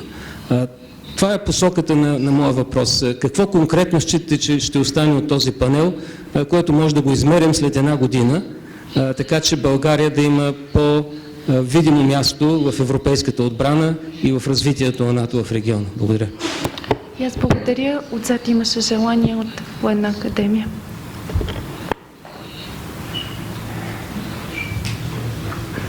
Ивайло Иванов, Военна академия. Тъй като панелистите засегнаха въпроса за стратегическата автономия, той в някакъв смисъл се свързва винаги, макар и негласно в голяма степен, от друга страна между сътрудничеството между Европейския съюз и НАТО. И от гледна точка на казаното на министър Ноев за някои тенденции, които се случват в страни членки на НАТО, въпросът ми е как виждате това сътрудничество от гледна точка на това, че примерно Турция, която той спомена, отдалечавайки се от западния свят, наобщо го кажем, от друга страна това на практика в някакъв смисъл ерозира възможността да бъде задействан механизма Берлин плюс, върху който се крепи цялото сътрудничество между НАТО и Европейският съюз. И от тази гледна точка, говорейки за задълбочаване на връзките между Турция и Русия, не е нужно да гледаме в тази насока. Достатъчно е да се обърнем, така да кажем, погледа навътре и проблемите, които съществуват по край новооткритите газови находища около територията на остров Кипър и няколкото инцидента, които вече се случиха там. И вторият ми по-скоро не като въпрос, но може би като коментар, който панелистите могат да направят от гледна точка на развитието на общата политика за сигурност и отбрана на Европейския съюз. Всъщност голяма част от нещата, които днес поставяме като въпроси, в някакъв смисъл имат своите дефинирани отговори още от началото на тази политика. Примерно, говорейки за способностите, още в първия приет документ, приоритетна цел 2003, там са записани едни неща, които 20 години по-късно ние все още ги нямаме. Като, например, стратегически въздушен и морски транспорт, високоточни оръжия, разузнаване и наблюдение в реално време. Тоест, по-скоро липсата на политическа воля, мисля, че е голямия проблем пред общата политика за сигурност и отбрана, защото и други неща, когато говорим за сътрудничеството, инициативата Pooling и Sharing, която някакси позаглъхна и която никой не е отменял, всъщност имаше амбицията да направи възможно сътрудничеството между страните членки, така че от една страна те да кооперират това, което имат като налично тогава, когато е нужно, от друга страна да се движим в посока на придобиването на съвместно въоръжение и техника. Но някакси това остана на страна. Говорейки чисто за индустриалния сектор, само един пример и за неговото интегриране в рамките на европейския общ пазар. Мисля, че беше преди около 6 години някъде, 2012 и 2013, прословутите преговори между тогава все още EAC и BioSystem за обединяване, които биха тогава създали най-голямата компания глобално в отбранителния сектор, пропаднаха именно заради разногласията между основните акционери в лицето на Великобритания, Германия и Франция, тъй като имаше спорове за това къде да бъде централата, кои предприятия да се закриват и такъв съвсем практични неща, които макар и дребни на фона на голямата идея, винаги спъват всички тези инициативи. Благодаря. И аз благодаря и последен въпрос, заповядайте. Благодаря ви, Стефан Хаджитодоров, Българска академия на науките. Благодаря на паналистите за интересните и компетентни мнения, които споделиха с нас, но все пак аз бих желал, ако е възможно, бихте ли казали според вас, кои са двете или три най-големи пречки за развитието на общата европейска отбрана и сигурност, както от вътрешен характер, вътрешен за Европейския съюз, така и по отношение на външни сили, които влияят на тези процеси. Ако е възможно, тъй като до момента не чух ясно да дефинирате пречките от вътрешно естество и от външно естество. А те съществуват, защото 20 години вече ние си говорим за тази обща политика за европейска сигурност и отбрана и в крайна сметка много бавен е прогреса в тази насока. Благодаря. И аз благодаря и сега давам по 2 минути на всеки за отговор. Доброволно. Заповядайте. Господин Ноев, заповядайте. Благодаря. Първо за пречките. Пречката е една основна. Това е все още недостатъчната зрялост на европейските политически елити да се откажат от суверенитет в областта на отбраната. То е ясно. Както между другото и фискалната политика. Докато това не се случи, пълноценна европейска отбрана ние няма да има и поради това ние трябва да се стремим към коалиция на желаящите страни, които са по-близки до нас в своето мислене. Първо, това са страни в подобно положение като нас. Това са страните от Южна Европа и Югоизточна Европа. И страни, които имат ресурсите и мисленето, европейското мислене да финансират и да подкрепят едни такива усилия. Затова казах, че движението не трябва да бъде войници от изтока към центъра на Европа, а оборудване от центъра на Европа към изтока и съответно споделяне на отговорностите. Ние не трябва да чакаме възприемането от всички на отказ от суверенитет. Това няма да се случи, защото има държави, които никога това няма да го направят. Но то няма да ни попречи. Инициативите, които попита министър Шаламанов, много неща могат да се направят. Аз съм човек приложен, така да се каже, не съм теоретик. Това, което трябва да направим на първо време, задълбочаване на отношенията с Германия. Това е държавата, която има ресурсите, има склонността, все още не е достатъчно развита, но те мислят по тези въпроси, Германия и някои други централноевропейски страни, по-малко Франция, за да разговаряме на тези теми. И в частност, ние трябва да развием сътрудничество правителство с правителство с Германия на първо време. Ето това за мен е главното, което ние трябва да правим в момента. Там ще решат автоматически въпроси за бронирани машини, друга техника, кораби и така нататък. Индустриалното сътрудничество. Големите европейски държави все още имат, бих казал, пропагандно отношение по тези въпроси. Няма да има ПЕСКО, това ще бъде един палиатив. Докато Франция и Германия не се отворят към останалите европейски страни за съучастие в тези големи проекти, нищо няма да се случи. Америка кани, има 15 държави, които участват в проекта за F-35. 15. Все още няма нито една европейска държава, може би Испания, която да участва в размисъла на Европа по бъдещия танк, бъдещия самолет на Европа. Значи това също трябва да се разговаря с нашите европейски и да ги натискаме нашите европейски партньори. Що се отнася до енергийните въпроси, вижте, неотдавна в Американския конгрес беше внесен проектът за закон на Рубио Менендес. Този законопроект има фундаментално значение. Това означава ангажимент на Съединените щати, заедно с Гърция, Кипър и Израел, за гарантиране на сигурността в източното Средиземноморие, като противодействие до голяма степен и на действията на Турция и на някои други страни. Това трябва да се следи. Скоро ще бъде прието. Това ще промени в значителна степен картината в източното Средиземноморие, което касае и България, защото тръбопровода, който ще тръгне оттам, той ще мине през Гърция. Този тръбопровод е една от нашите възможни надежди за диверсификация. Благодаря. И аз благодаря, господин Ангелов. Заповядайте. За мен основната пречка пред реализацията на иначе добрите инициативи и намерения е политическата воля. И като, да кажем, подтема на политическата воля, нежеланието или срамежливото желание да бъде преотстъпен национален суверенитет в една област, която винаги се е смятала за национална компетентност. Затова и толкова трудно става придвижването, споменах вече в рамките на времето след първото двустранно споразумение.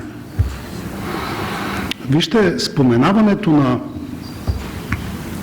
инициативите и предложенията, свързани с европейска автономност в областта на сигурността и на отбраната, предложението за създаване на Европейски съвет за сигурност и предложението за отмяна на консенсуса при вземането на решение в рамките на Европейския съюз, там където се казва това има смисъл и където документите позволяват, показва една посока на мислене на основни държави, членки на Европейския съюз, в случая Германия и Франция, които оформят ядрото на по-дълбоката Европа.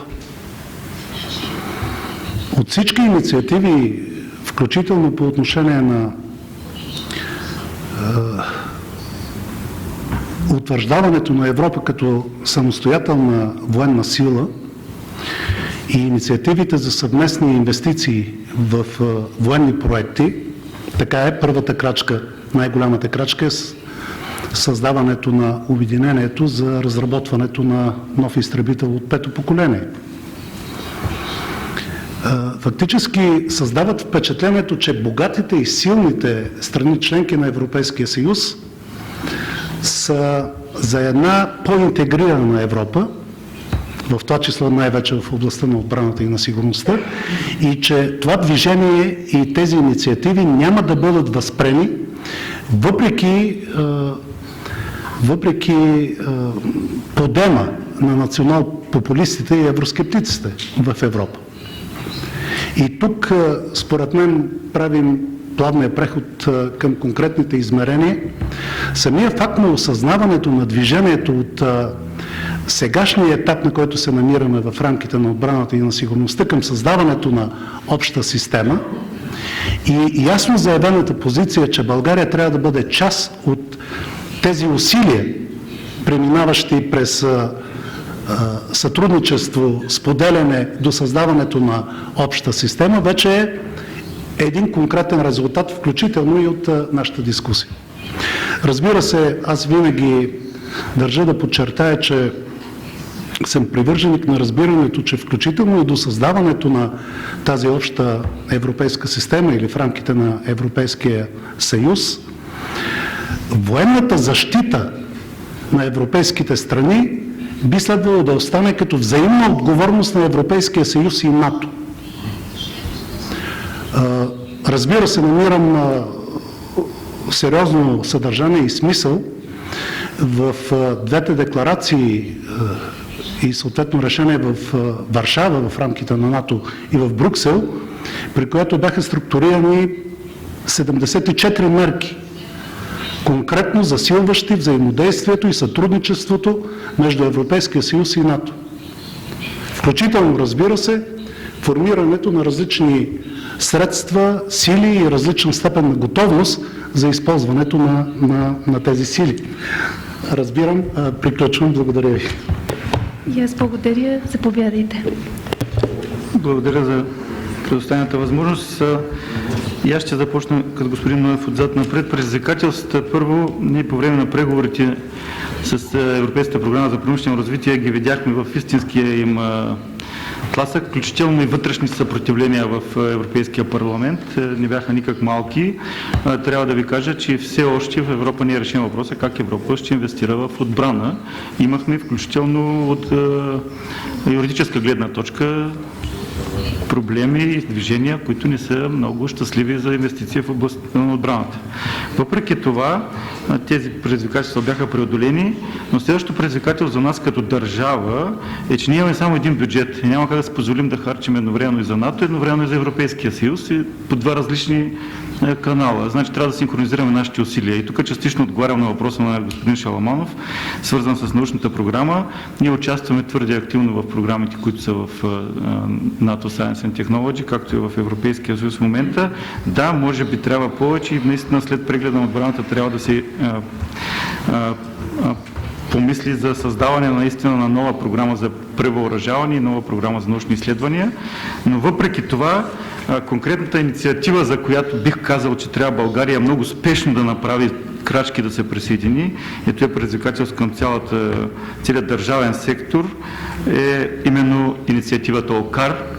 Колкото по-рано се присъединим към нея, толкова по-добре ще бъдем поставени в бъдеще в проекти за модернизация и ще ни даде възможност да преминем на следващото технологично ниво. И мисля, че там ще ни даде възможност и за участие в нови технологични области. Благодаря. Благодаря ви. Полковник Николов, заповядайте, доктор Кръстев. Благодаря, доктор Панайотова. Аз ще бъда съвсем кратък. Ще започна с това, че традиционно е да се, или да кажа, обичайно да се казва, че нещо не става, защото липсва политическа воля. Аз ще си позволя да кажа, че политическата воля все пак трябва да стъпи на достатъчно ясна и бих казал даже безспорна оценка и предложения, дадени от професионалните среди, на професионална експертиза. И вероятно тази предпазливост на политическите нива да взема така желаното политическо решение се дължи точно на това, че професионалните среди не са достатъчно убедени в едно или друго предложение. Тъй като нямам възможност да навляза дълбоко в тази тема, се надявам, че на базата на примерите от последните няколко години вие ще си направите, ще си създадете представа за основанията да кажа това нещо. Иначе много лесно да се вземе политическо решение, след това да се каже ама защо, ама кой, как и така нататък. Почват съвсем други разговори. Това, към което ние можем да допринесем, без разбира се да съм изчерпателен, разбира се са въпросите на киберсигурността и на противодействието на хибридните заплахи, дезинформационните кампании. Мисля, че в това отношение ние първо сме достатъчно постоянен и така традиционен обект на въздействие и имаме основание да разработим свои методи на противодействие. Другото, което може да говорим, разбира се, защото ние сме част от един от най-заинтересованите страни от тези процеси, са развитието на инфраструктурните проекти, на енергийните проекти и може би един от постигнато на най-добрата отбрана е липсата на конфликти. Тя тогава съществува в най-добрия си вид, така да го кажа. И колкото повече държави са включени с свой интерес и заинтересованост в едни или други енергийни транспортни или комуникационни проекти, толкова повече се повишава нивото на сигурност. Разбира се, някои държави трябва по един или друг начин да бъдат убедени, че по-добре да се присъединят към даден енергиен проект, отколкото да се опитат да вземат лъвския пай от него. Извинявайте за израза, но така да кажа, да вземат господстващо положение. Според мен самите проекти, икономиката в регионален мащаб, източното и Средиземноморие върви така, че по-убедително става да се включи дадена държава в проектите, отколкото да се опитат да ги спира. А що се касае до това какви проекти бихме могли да реализираме с съседни държави, от това ще се обърна към стратегическите прегледи и вероятно в резултат на тези прегледи и това, което беше поставено въпроса за тяхната съотносимост към европейски преглед, така да го кажа, ще стане ясно в какво е необходимо, в какво можем и в какво е необходимо, защото може и да имаме възможност да не е необходимо да развиваме съвместни способности, така че след няколко месеца ще имаме отговори на този въпрос. Благодаря ви, доктор Кръстев. Господин Ноев помоли за 15 секунди. Заповядайте. Аз се изкуших малко да полемизирам с господин Кръстев, чувайки, че прегледа нашия трябва да бъде готов след една година. Фактора време е от ключово значение не само за България, и за Европа. Ние отдавна сме изостанали от графика. Едно нещо ще се случи през юли-август. Турция поради ракета С-400 не само ще бъде наказана с липсата на F-35, върху нея ще бъде приложен така нареченият Countering America's Adversaries True Sanctions Act. Този закон ще нанесе най-вероятно тежки икономически щети върху Турция, както и да преговарят те. Това ще доведе до по-нататъчно тласкане на Ердоган към ирационални действия и още повече в прегръдките на Путин. Това ще промени още повече нашата среда на сигурност. Що се отнася до скоростта на изработване на нашите стратегически прегледи, аз мятам, че една година е абсолютно недопустимо дълъг срок. Тези стратегически прегледи могат да бъдат приключени за един месец. За нас са няшни ресурсите, с които държавата ще разполага в близките няколко години. Ясни са тенденциите на заплахите на българската национална сигурност, ясни са тенденциите за заплахите за НАТО и за Европейския съюз. Ние имаме всичко на масата и не е необходимо да водим научни изследвания. С цялото ми уважение към академичната общност и към тези, които след това обобщават тези материали. Не трябва да чакаме професионалната общност да каже на политиците какво да прави, защото професионалната общност по принцип е консервативна. Тя чака лидерите. Нашата професионална общност ще каже, че и трябват танкове, но ние знаем, че на тях и трябват киберсредства. На нас ни трябват хибридни средства за въздействие. Затова моето пожелание към екипите, които ще готвят стратегическия преглед, е да кажат на своите политически майстори, на своите политически ръководители, че този процес трябва да бъде много ускорен. Много ускорен. Благодаря. И аз благодаря, но и политиците трябва да се слушат в крайна сметка от професионалната експертиза. Благодаря на всички за участието, благодаря и за търпението и сега господин Божилов ми е казал, че имаме 30 минути кафе пауза. Okay, ladies and gentlemen, we are going to resume our work for today. Okay, we have a panel of distinguished speakers and analysts. First I will be presenting Heinrich Braus, who is a former NATO Assistant Secretary General for Defense Policy and Planning. And prior to joining NATO, he served at the European Union military staff. So he is knowledgeable on both EU and NATO. He also been deployed for operation in Bosnia and Herzegovina, and last but not least, he is a lieutenant general, retired lieutenant general from the German Armed Forces. Welcome, Heinrich. The next in my list is Professor Dr. Iulian Chifu. He is the president of the Conflict Prevention and Early Warning Center in Bucharest since 2014. He was a counselor for foreign security and defense policy for the president of the Romanian Chamber of Deputies between 2015-2016. Now he serves as a counselor of the Romanian Senate. Mr. Chifu has been a presidential counselor for strategic affairs and international security in the Romanian presidency and presidential counselor for strategic affairs, security and foreign policy between 2011 and 2012. We have Velizar Shalamanov, who is currently Deputy Director in the Institute of Information and Communication Technologies in the Bulgarian Academy of Sciences on e-infrastructure and security. Previously, between 2009-2017, he was working in the NCI agency as a Director of Demand Management in NATO. And in 2014, he was a Minister of Defense of the Republic of Bulgaria. And before, between 1998 and 2001, he was Deputy Minister of Defense. And we also have in the panel our Ukrainian colleague, Alexander Hara. Since April 2014, Alexander is an expert of the Ukrainian foreign policy think tank Maidan of Foreign Affairs. And also a deputy chair of the Black Sea Institute of Strategic Studies. Between 2011 and 2014, he was an executive assistant to a member of an Ukrainian parliament. Mr. Hara held a number of positions within the Foreign Ministry of Ukraine, including positions in the Department of the Americas, and he also served in the Embassy of Ukraine in Canada.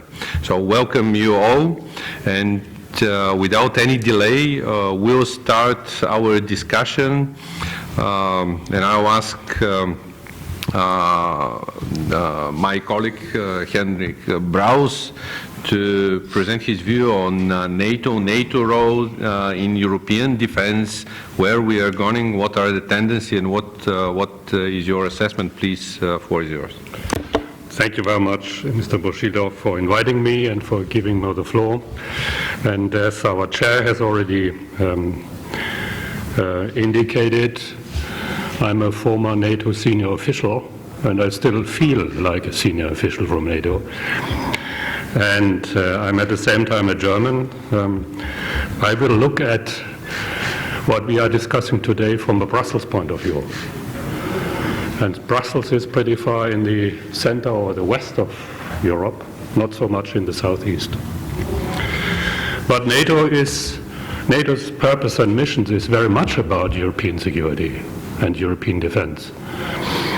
But I should say from the outset, also with a view to clarifying the definition, European defense does not mean collective defense.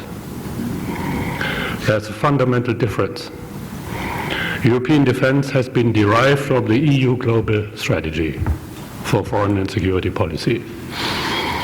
And the European Union has identified and defined a level of ambition that is threefold: response to external crises, defense capacity building for partners, and third, protection of the European Union through external action. That is the European Union level of ambition.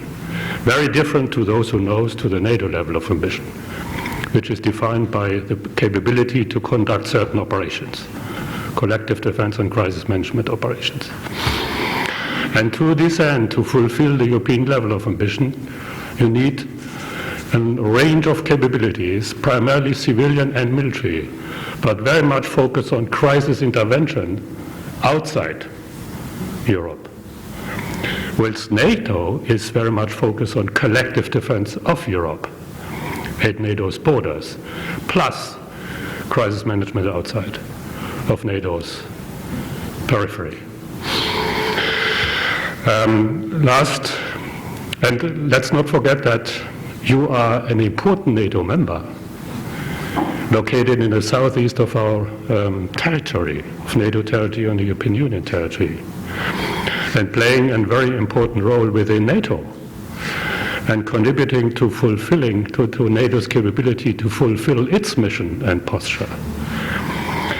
As 22 still other European allies do, who are double-headed and are members of both NATO and the European Union. And if the Brits remain in NATO or in European Union, then we will continue to have 22 and perhaps later even more NATO allies who are at the same time European Union, double-headed. And there are 5 NATO partners who also are closely linked with NATO through common capability development, through a special process. Sweden and Finland are a case in point. So seen from a NATO point of view on European defense, one should first recall, as Mr. Geisler has done it, and I'm grateful for that, that last week or 10 days ago, NATO foreign ministers marked the 70th anniversary of NATO. And interestingly, it's the same anniversary of the first round of enlargement, 20th anniversary, and the 15th anniversary of the second round of NATO enlargement, where when you also attended, Bulgaria, were integrated to NATO. In Washington, they not only marked the 70th anniversary, but of course they discussed NATO's agenda again. And you will agree that fair burden sharing has again been focused on. And fair burden sharing means the clear expectations by the American, including by President Trump, that Europeans in NATO and outside NATO, in the European Union, do more in terms of common security and their contribution. President Trump is focusing on 2% of the GDP to be spent on defense. But fair burden sharing, it's much more. It's a strategic requirement. There is an imbalance between the US and the rest of NATO in terms of defense spending and provision of high-end capabilities. There is a strategic challenge for the whole West, for US, Canada, and Europe, be it in NATO and the European Union. That is, and that need to be very clear, NATO's posture is focusing on deterrence and defense against Russia, which is threatening the unity and the cohesion of both the European Union and NATO, and destabilizing our institutions and society from within through hybrid warfare, disinformation campaigns, influencing democratic elections, and other activities, and also threatening NATO and European Union from the outside through constant build-up of conventional and even more nuclear capabilities. And the recent breach of the INF Treaty is a case in point. They have deployed new intermediate range nuclear capable missiles which can hit every target in Europe, but not the US. So they are threatening Europe with new nuclear weapons, but the message is to keep the US decoupled from Europe. That is the strategic challenge for us Europeans within NATO and the European Union. We are at the same time confronted with growing instability in the southern region. And this is being marked by the activities of terrorist groups, but also by many many wars in the southern region and instability which has caused the migration and the refugee crisis. We are commonly challenged by continuous cyber attacks, thousands a day, against our Western institutions in all countries. And with a view to the strategic perspective, rising China as a future world power, with a clear ambition to compete the US at a global stage. So what is Europe required to do? Since the US is shifting their strategic focus towards China and Pacific, they expect us, the Europeans, all together, that we together do more in Europe for Europe's security, in terms of deterrence vis-à-vis Russia, but also crisis response outside Europe. And we should do that not to please President Trump, but for our own collective security in Europe and beyond. And to this end, all Europeans, with the exception of those who have already spent 2%, need to spend more and need to invest in modern capabilities. And here European defense comes into play. I already said that European defense does not equal collective defense of Europe, but is very much focused on the willingness and preparedness of the Europeans using the means of the European Union, the various tools they have developed, capability development priorities, CARD, and in particular the European Defence Fund provided by the Commission, to improve their capability development, to work more effectively together, to create better and quicker and more high readiness capacities and capabilities, which then could be used for both NATO and the European Union. So there is a unique opportunity for the Europeans within the European Union to contribute to transatlantic burden sharing through capability development cooperation complementary to NATO efforts, using the various tools and funds the European Union and the European Commission are providing. PESCO is a case in point. So they have now opened a new chapter for more systematic and intensified cooperation between the Europeans, which contribute also to NATO capabilities and strengthen the European pillar in NATO. It is very important to keep in mind that NATO capability development and European capability development are complementary and need to lead to coherent priorities and coherent outputs of both capability development processes, and the resulting capabilities can be used both by European Union and by NATO for their endeavors. Since strategic autonomy has been mentioned and the European Army has been mentioned, there is a lot of confusion about these concepts.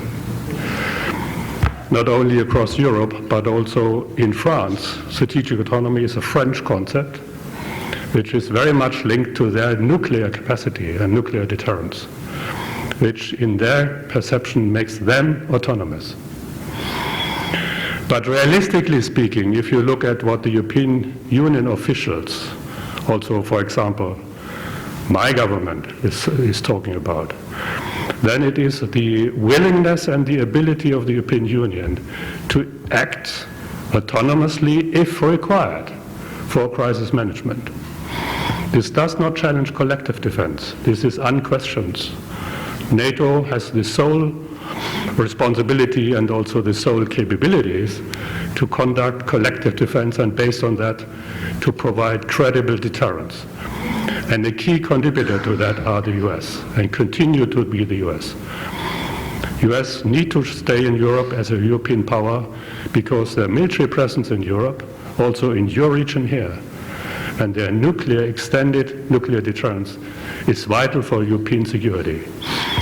But the Europeans in NATO and those in European Union have the opportunity and also the responsibility to do more for the common security and to intensify their common capability development through more investment, more cooperation in close coordination with NATO. As a NATOian, when I was still in NATO, I had regular meetings with the senior officials in the European Union. Let's say every 6 weeks I met with the CEO of the European Defence Agency.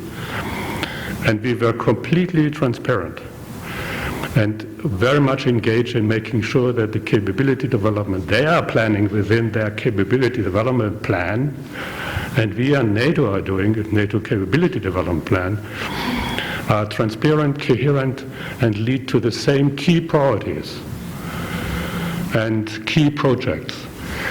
And that has led to a new quality, a new culture of cooperation between NATO and the EU.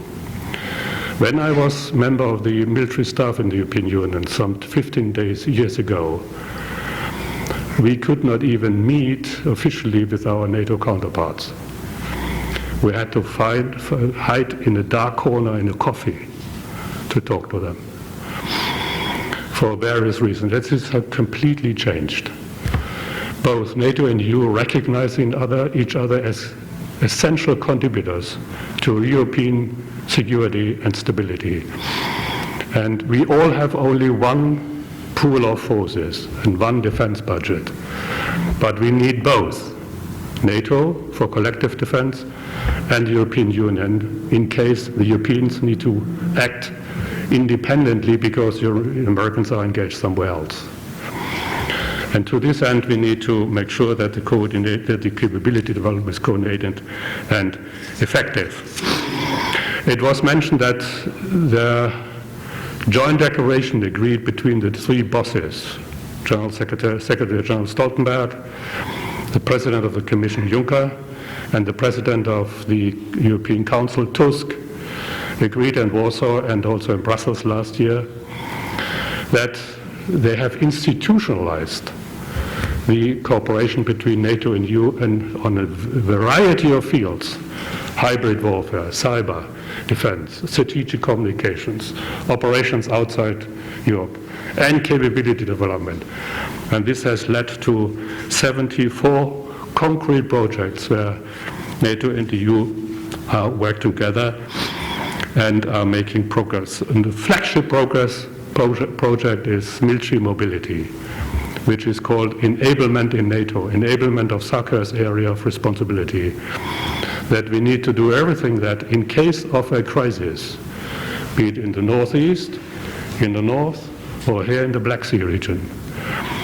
NATO can reinforce those allies which are under distress and exposed to a threat, can be rapidly and effectively reinforced by land, air, and maritime.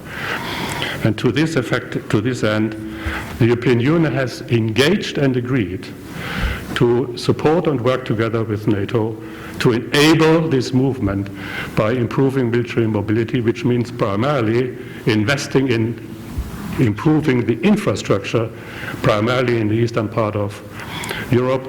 The Commission will spend some 13 billion euro in the next couple of years to improve the infrastructure in Europe in its entirety, but also in the East. Challenges remain. We need to make sure that these joint projects and also the PESCO projects are being delivered.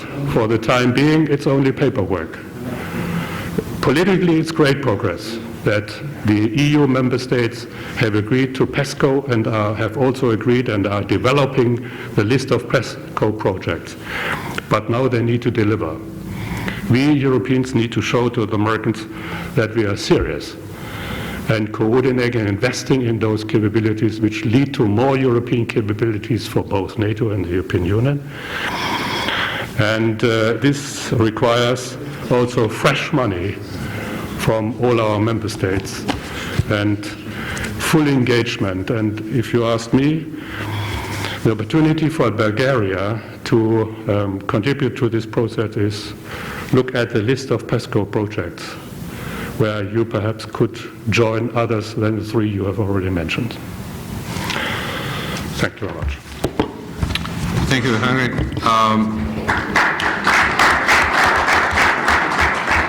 Listening to your input in our discussion, I was thinking that currently we have very divergent views on risk, very divergent risk assessment in different countries in Europe, which leads to different assessments of the role of EU and NATO in European security. I was thinking whether it's problem of building European defense, how to bridge this divergent views on the role of NATO and EU. What do you think about this? I mean, this is a constant requirement for NATO. It is almost daily business, whether it's in the military committee or whether it was in my committee, my inverted commas, the Defense Policy and Planning Committee, which is preparing all the defense ministers' decisions and also the defense policy decisions of heads of state and government. Daily challenge. And now look with your mind's eye on the map of Europe.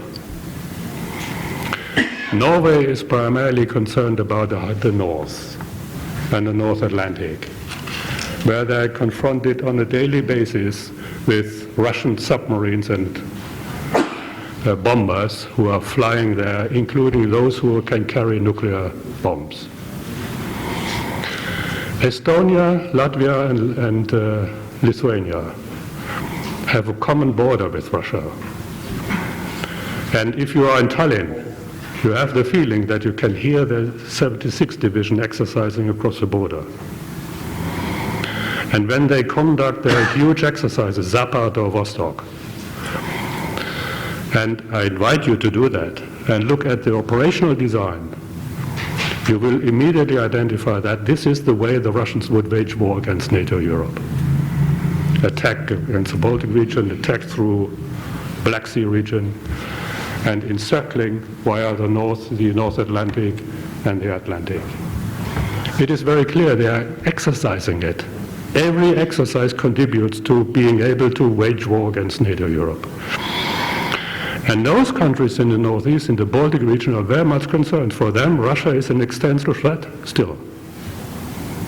It is perhaps not used to hear that here, because you have a different situation, and the Black Sea region is different, but you will agree, and I'm sure that my right colleague will comment on that, that even in that region, the NATO allies have different perceptions.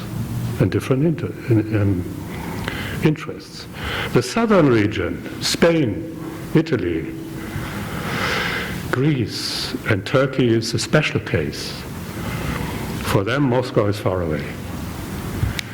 They are really concerned about North Africa and the Middle East. And all these conflicts, terrorism, Libya now, but also Russians now moving to the west of the Mediterranean region and becoming a spoiler there. That is their strategic concern. And when I was with the Secretary General in Spain, in Madrid, I could fully understand why. They are looking at Morocco, Algeria now, or Sahel. And to a degree, France has this concern.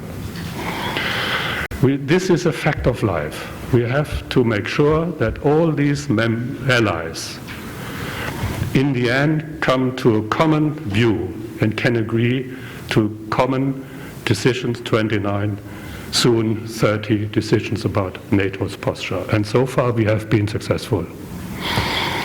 That means we have a double approach to the strategic challenges. Deterrence to the east, projecting stability to the south. And we have learned that crisis intervention with military means only, like in Afghanistan, has not proved to be successful. So NATO has changed its approach and is now focusing on partners and trying to assist, support, help them develop in their own defense and security capacities to cope with their own security and the stability of their own region. Jordan is a case in point. Now Iraq, Tunisia, Afghanistan still. Of course, we can only be successful in this regard if we work together with other institutions who provide the civilian part, humanitarian assistance, economic support, human rights, whatever you need to create stability in that region. So that is why NATO and the European Union need to work together. And this was another big achievement in Warsaw 2016 and Brussels last year, that this has become a recognized part of our mutual posture, cooperation between NATO and the EU. Thank you very much. Bulgaria and Romania were viewed on their path towards EU and NATO as a kind of twins, but at the same time competitors. There are a lot of commonalities, but a lot of differences between both countries. And now we have the pleasure to have both representatives of Romania and Bulgaria in this panel. I'm not saying that we'll have a Romanian and Bulgarian view, rather a view from Romania and Bulgaria, and we can compare after that how close or how far we are in our assessments of the European defense and what have to be done to strengthen EU and what is the linkage between EU and NATO from the viewpoint of Romania and Bulgaria. So Julian, you're first. Thank you very much. Thank you for inviting me, and I'm very happy that Henry succeeded in making putting the things where they are in EU, NATO, defense and bilateral relations. With another point, you have to know that me and Belizar, we are very close friends, so never competitors or anything like this. And by the way, Romania and Bulgaria were never, in the history, we didn't had this type of rivalry, especially for NATO, EU. We tried to support each other if possible, but it wasn't really a rivalry. At least it was a rivalry for good, who makes the best changes and the fastest reform in order to reach a better position and to drag the other one to enter into this. Okay. So, allow me to make the scene the way that we are seeing it, and also relying to my foremost capacity and also to our relationship. Basically, we are relying on the three pillars that European security itself is relying on. Strategic partnership with the US, membership into NATO and rising our capabilities and our presence in NATO, even above the capacity, the number of the population, the GDP, or those things, with contributions that we are putting on NATO's table, beginning with the periods where we were not yet members of NATO. I mean, Afghanistan 2001, Enduring Freedom and all the others, operation before ISF and all the others. And we are still there, by the way. And EU. We are in EU missions the second contributor, which means a lot in terms of commitments and presence, man presence. So in that respect, we are looking at the whole security échafaudage, if you want, on those three alternative terms, who are, by the way, complementary, working one each other. And we had those discussions. Once again, I'm very happy that Henry succeeded in making the scene, because it really fits into developing my presentation. We asked our friends, never put us in a position of choosing. We cannot choose between US and EU, between NATO, ESDP, or whatever other form of structure of an autonomous, in the sense of independent and Eurocentric type of defense.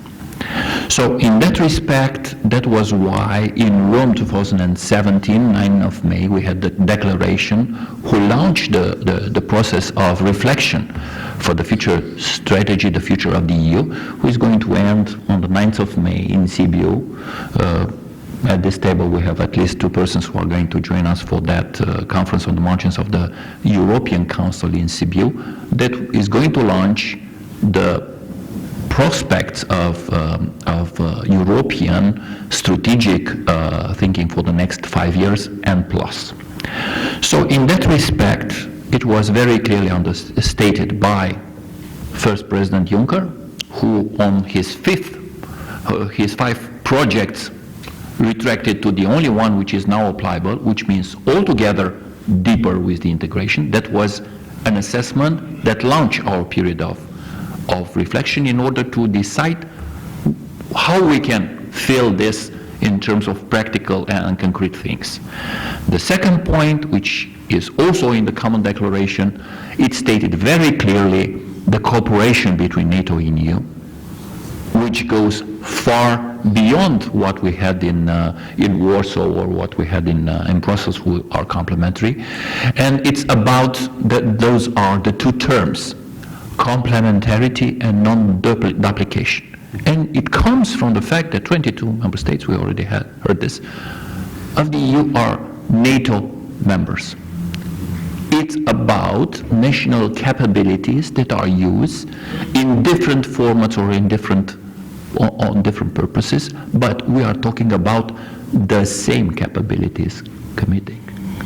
It's not a different NATO, a different set of forces for NATO and a different set of forces for the EU, and maybe a different set of forces for first respondent in national defense. That's my first point. Second, EU. EU has advanced in the defense in the ESDP with 3 main projects who basically are resuming the policies. First is the PESCO, second the EDF, and third it's CART. So basically the level of ambition that was agreed, once again, I'm talking about the EU, not about specific countries. Each of our countries have their own strategic way of thinking, interests, projects to put on the table. We are debating. It's healthy. It's healthy. It's how EU is working. It's how NATO is working. And whenever I have those terms, those disputes, I'm making here in between brackets. NATO, US is imposing and NATO is doing. Guys, remember that in Bucharest 2008 at the summit, a little country, Greece, who by the way is one of the least inclined to support NATO, by the way, on the public feeling, public perception, has blocked the accession of Macedonia at that time in NATO. And everybody agreed. At that time, we had some states who had sided, Germany, France, Netherlands, had some respect, who were reserved on granting some steps forward to Ukraine and Georgia. And NATO, the whole, did not grant membership action plan to those countries. But they agree in making this type of future guarantee that Ukraine and Georgia are going to be member of NATO, dot. So no conditions, not in the case when they are going to reunify their territory or to liberate whatever or to agree with Russia or anything else. Because it was very clearly stated that NATO's policies are made by NATO members and not by third countries that will impose any type of reaction. So that's another effect of life. Now, projects we've heard a lot, and once again, it's healthy. We've heard about the European army, Sorbonne statement of President Macron, and we've heard some other, the European Intervention Initiative, if you remember, it's still on the paper, it's still on the place. All of those projects have been debated in the EU. And the solution is that we are never going to accept projects that are dividing the EU. So yes, we have in the Lisbon Treaty the fact that countries can move ahead with certain policies to integrate more, but never by dividing the EU. And in that sense, European army, the way that it has been aired and presented by the French president, has been revised. European Intervention Initiative is not a project of ESDP, matter of PESCO, even though it involves 10 and then 11 countries. Even in that area, Germany had debates inside this initiative, Germany joining the initiative with the French, and that's an old policy of Germany, never to to say no directly to the French and to be involved in the initiative, and then to redraft the initiative to be acceptable at the EU level. And once again, I think that it's a very wise policy in the new terms. And it's another big game, because every such project we can be of vision, of great perspective, has to be amended to the reality and to the will and to the support of our member countries. And that's another very healthy initiative. So no initiatives that are dividing EU are going to be acceptable, and we are going to find the suitable solution so that a high majority and a lot of countries will join any type of further project. So no divisive projects, but a cohesive EU. We are going to accept everything on the table that will lead to a more cohesive EU, a more cohesive relationship between EU and NATO, and for sure the US presence in Europe. And why is so? I'm moving to the defense of Europe, and that once we are moving to the real things. Because after Brexit, if ever, 82% of the defense of Europe are going to be supported by countries outside of the EU. Namely, US, Great Britain, Turkey, Norway, Canada, and so on. That's a fact of life. That's why there's no such a thing as autonomous in the sense of completely Eurocentric and completely break away from NATO. Even the original, at some point, ESDI, how is it called? Yeah, it was thought of, okay, inside NATO we are going to make a kind of individuality of the European part of the defense. Even that one is no longer on the table, is no longer discussed, because everybody realized that that's a fake thing. And it doesn't come only from the nuclear deterrent. Where the problem really are, first let me tell you about Romania. Yes, we are committing, we already are in the third year where we are paying 2% of the GDP and more than 20% in investment in the new capabilities. By the way, it's another threshold into our decision, our defense pledge. We were last year at 32% of this indicator, meaning investments in new capabilities. At the same time, we are looking very attentively on new initiatives that could forge ourselves and our neighbors and get them together and lead a kind of cohesion, because if the first responder in any type of crisis is a country, the second responders are your neighbors one way or another. Yes, we do have U.S. troops, U.S. bases or NATO commanders and so on, but the first who are arriving on the stage, if ever such a crisis happens, it's your neighbors. So that's why we've built up the B9, Bucharest 9 initiative. You are a part of it. You know the developments inside and our partnership with the US.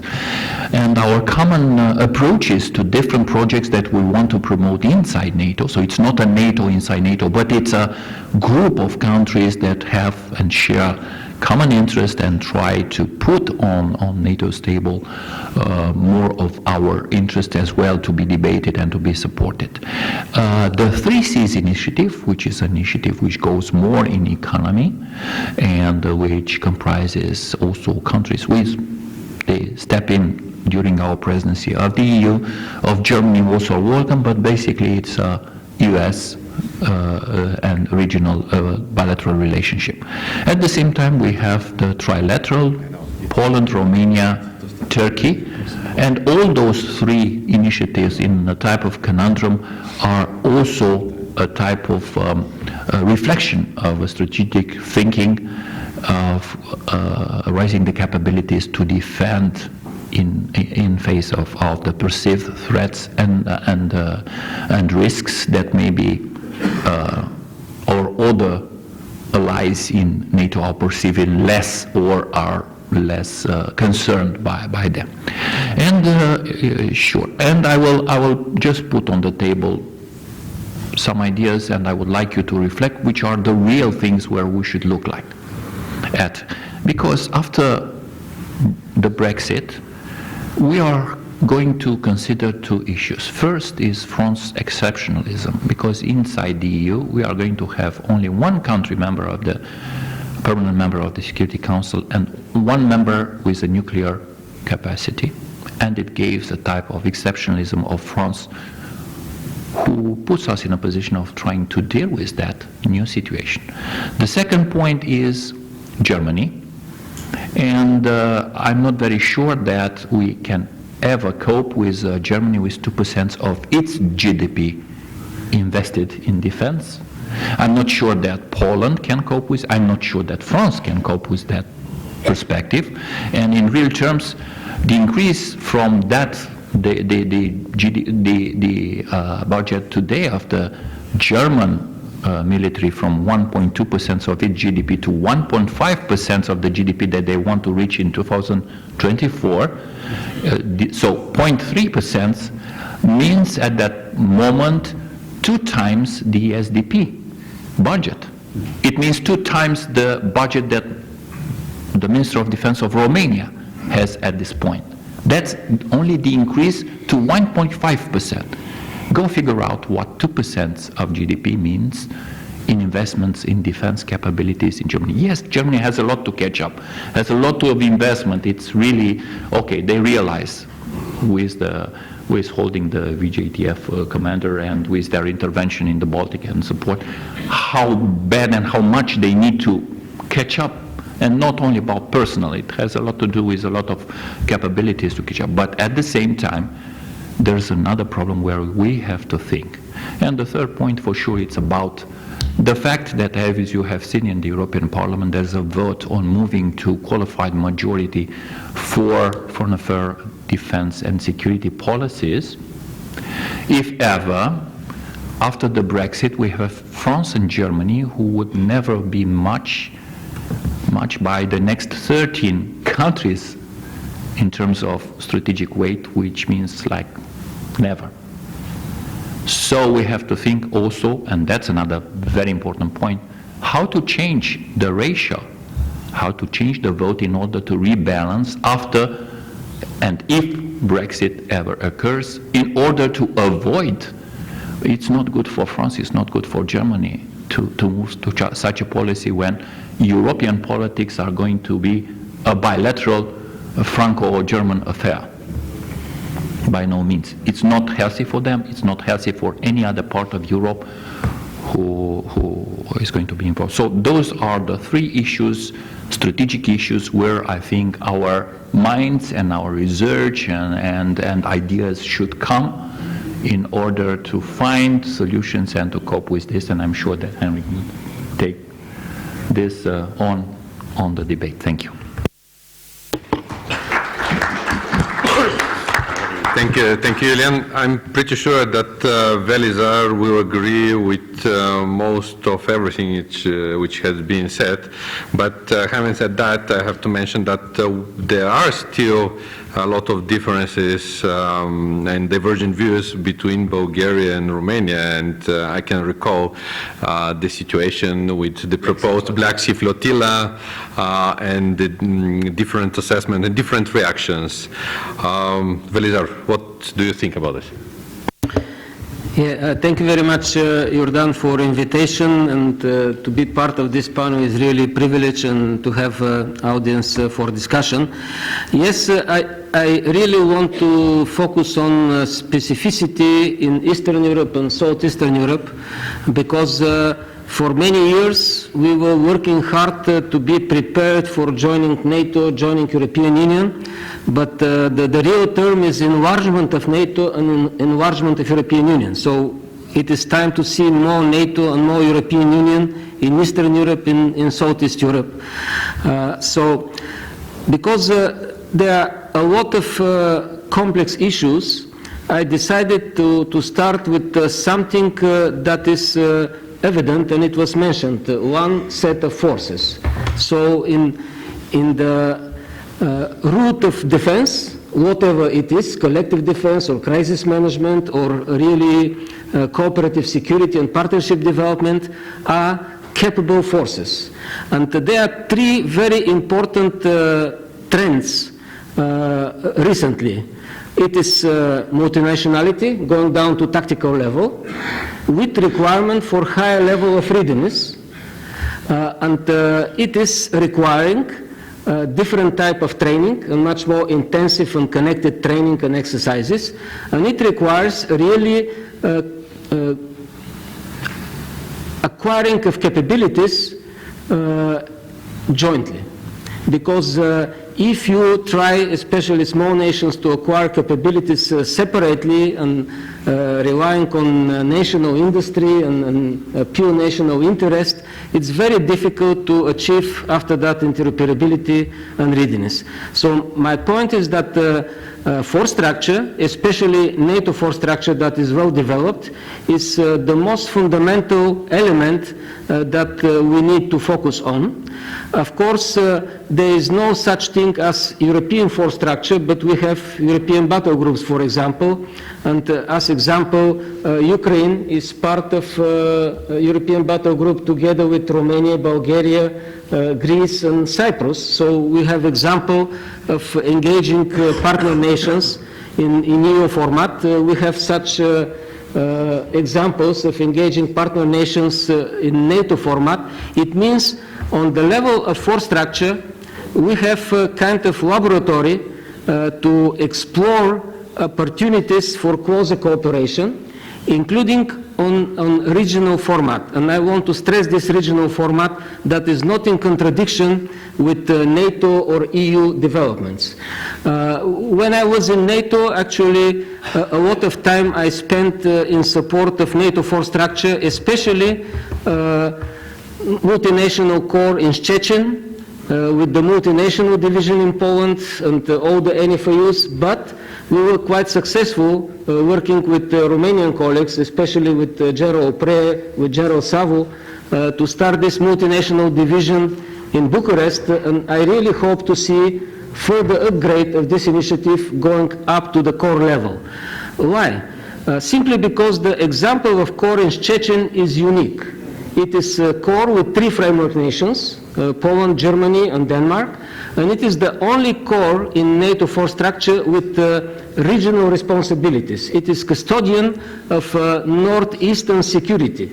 And together with the NATO force integration units, with this enhanced forward presence elements and some other developments, including US presence in the region, it is a totally new arrangement that provides not just deterrence and defense, but is involved in issues related to countering hybrid threats, countering cyber threats, and improving regional cooperation to the new level.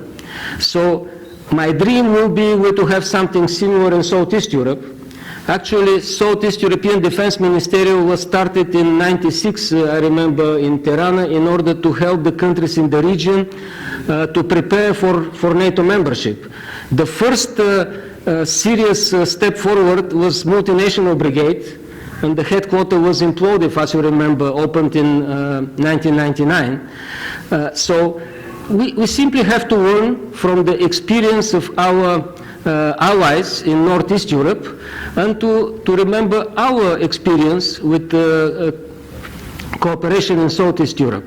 So first proposal is really to work closer for improvement of the NATO force structure. It means multinational formations of different type, land forces, Navy, Air Force in the region, but keeping in mind that we need strategic partnership with United States, with Germany, with other European allies, because any self-isolation will be counterproductive, and we know this from our experience.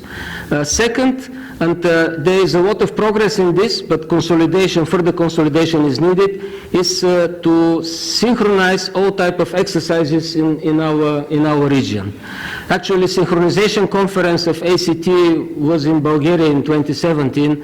I remember General Popov, as a chief of defense at this time, was initiator of this hosting of the conference. But this is good example how we could improve planning of exercises, national, regional, NATO, and EU, because it is about the same set of forces. But most important that I really want to focus on is in the area of capability development and joint procurement. There is no chance we to achieve high level of interoperability and readiness in multinational formations if we are not able to come together, to align our requirements, and to have joint procurement projects. And for this, we have excellent framework of NATO and now European Union.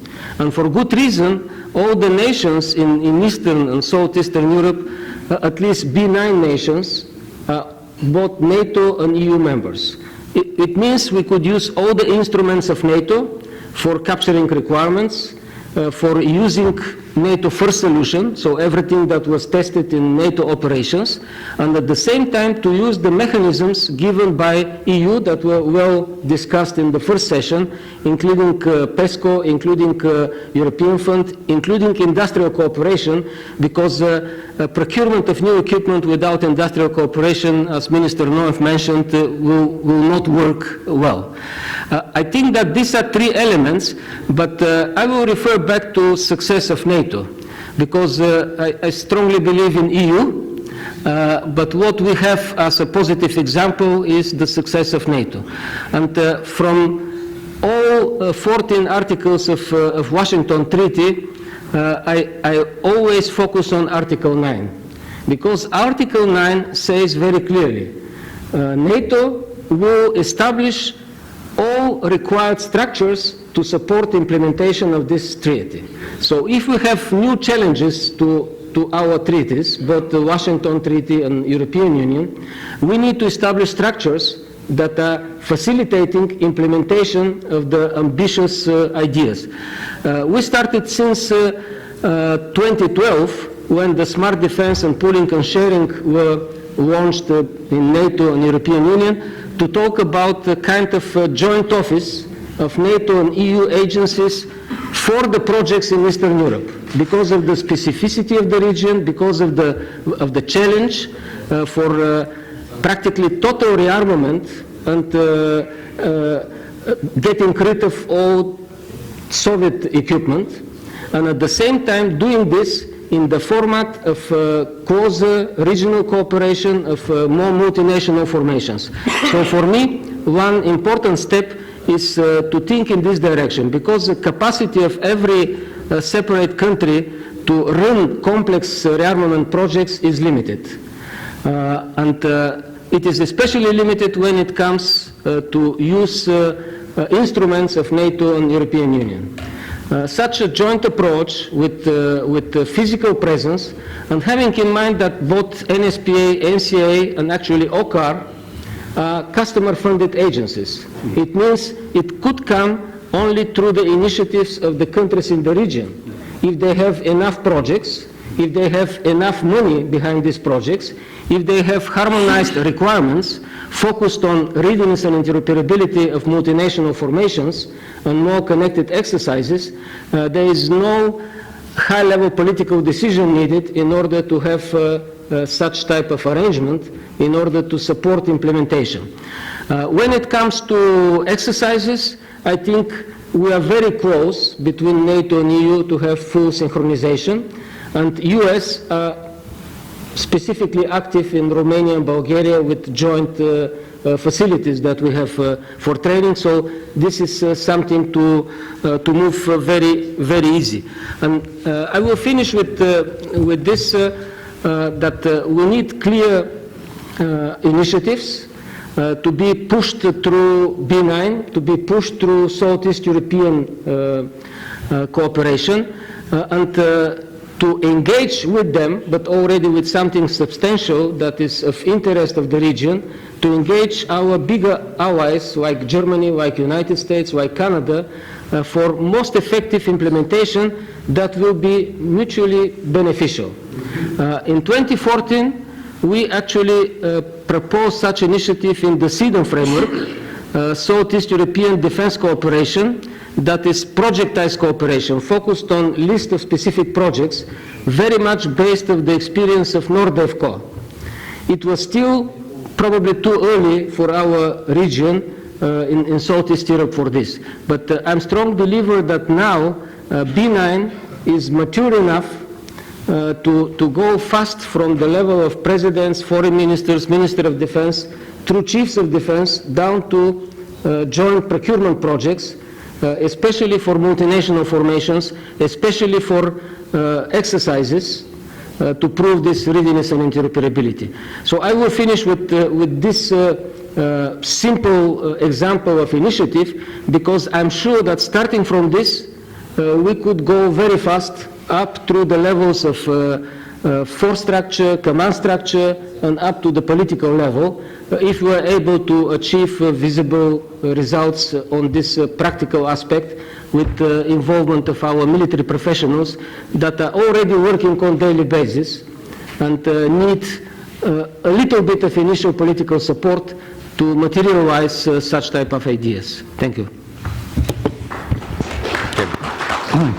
Thank you, Velizar. We are moving now to our Ukrainian colleague who represent the country which experienced already the consequences of the new Russian strategic posture. Crimea was occupied in 2014. Russia is supporting separatist movements in eastern Ukraine. But having said that, I have to admit that these actions of Russia served as a kind of unification of European positions towards Russian policies and activities.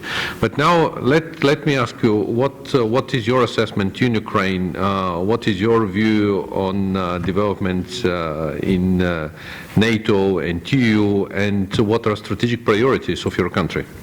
Alexander. Thank you, Jordan. Chairman, Excellency, colleagues. It's a great pleasure to be in Sofia. I'm here for the first time, but it's much bigger pleasure to be on the panel with like-minded people. And I have nothing to disagree with regard to what has been said before, except of two things that you just said. First of all, there is no such a thing like separatist in east of Ukraine. I understand that the reason there has been misleading messages, even from the president of Ukraine, in the beginning of this campaign, and people in the West call those guys rebels, separatists, or Russian-backed separatists, whatever. So I would love to call them proxies, because well, I'm native of Donetsk city, now occupied by Russians. And for whole Ukrainian history, there was no single force or political leader who was for autonomy, not to mention the succession to Russia. So there is no such a thing like separatists. They are proxies. They are fighting for the interests of the other country. Secondly, I would like to begin with a common sense statement. Do not take security for granted. And Ukraine made this mistake in 2014. We've been thinking that so-called brotherhood nation would never offend, would never wage a war against Ukraine. So it means that you're not secure. Even though you're under umbrella of NATO and the European Union, you're not secure. The previous speakers in the previous panel said that Bulgaria is better off in the European Union, better and it's more secured in the NATO. The reason why it's so, because in the core things of this organization are values. But if you trade your values for commodities, investments, historic sentiments, it means that you're undermining the core strengths of these alliances. And this is something that Russia is doing against Bulgaria and against other countries. Zbigniew Brzezinski was saying that it was at that time when the great power was controlling the Balkan Peninsula, then there was peace and prosperity in the region. Nowadays, this role plays not an empire, but European Union with its values, with its equal participation of the members and equal say of the members. And Russia is trying to undermine it. Just to mention, Northern Macedonia issue, interference into the Greek affairs, failed coup d'etat in Montenegro. While Russia is doing this, in the strategic thinking of Russians, they cannot regain the great power status if there is such a thing like NATO and Europe, or unity of this organization in the European continent. Thus, they need to undermine it via proxies, those countries who pro-Russian in their views, with sentiments, with these historical ties, whatever, or via aggressive acts. Ukraine is in danger, in the great danger of Russia. Russia is an existential threat to our security, and it has been for all period of history since 1991. We experience different type of aggression. Energy blackmailing. Each and every winter, the Russians were cutting off supply of gas, trying to portray Ukraine as an unreliable partner and unreliable transiting route of their gas to Europe. Or trade wars, anti-dumping investigations, cultural war, whatever, just name it. And you may experience the same thing. It's not just the time when you can see how deeply they infiltrate into your structures, into society, and they can shake your visible stability. By annexing Crimea, they not just violated the core principles of international law order after the Second World War. They changed the balance in the Black Sea. And it's not the danger to Ukraine and Georgia that not covered by the protection of the NATO, but to the littoral states and beyond. Without Crimea, there would be no Syrian campaign. Without Crimea, there would be no destabilization efforts elsewhere else in the Mediterranean. And without Crimea, there would be such an, let's say, threat, and my colleague Heinrich mentioned the missile threat and the nuclear threat. By the way, it was Putin, as a Secretary of the National Security Council of Russia, who in 2000 changed the nuclear posture of the Russian Federation and shifted from the retaliatory strike with nuclear capability to the preemptive strike. And it was Mr. Putin as a president who shifted this doctrine to the possibility of use of nuclear arms against non-nuclear state, so-called de-escalation strikes. So it's meant that each and every country on the European continent are vulnerable for such an action. And we believe, and by we I am saying about our organization, the core of organization, the former diplomats and military, we believe that the next step will be not just in a hybrid aggression of Russia, but the use of the nuclear arms. It will be not against European or NATO state. It will be possibly on the northern territories. They have the area of testing in the so-called new land, because they need to shift a dialogue with the West and especially with the United States from the current events that Russia needs to step down from the aggression, not to provoke conflicts within the European continent. The Russians want to talk about the mutual destruction. This is the only language that they have advanced the capability of. They cannot compete on the regular or conventional forces in Europe because of NATO, because of the presence of the Americans and Canadians on this continent. They cannot compete on the hypersonic and other new capabilities. They are far behind Americans and other countries. But if we are talking about nuclear and the let's say the last century's capabilities, they are pretty good at. So having this dialogue and trying to find a common ground, it's a pretty good thing, but it's not going to work. They are going to escalate. This is the only way for them to be listened by the Americans and to, as they believe, to come to this big bargain. Part of this bargain would be the new sphere of influence and new spheres of division within the European continent. So that's why we are certainly happy to have the support of the West in general, free world, I would say, in general.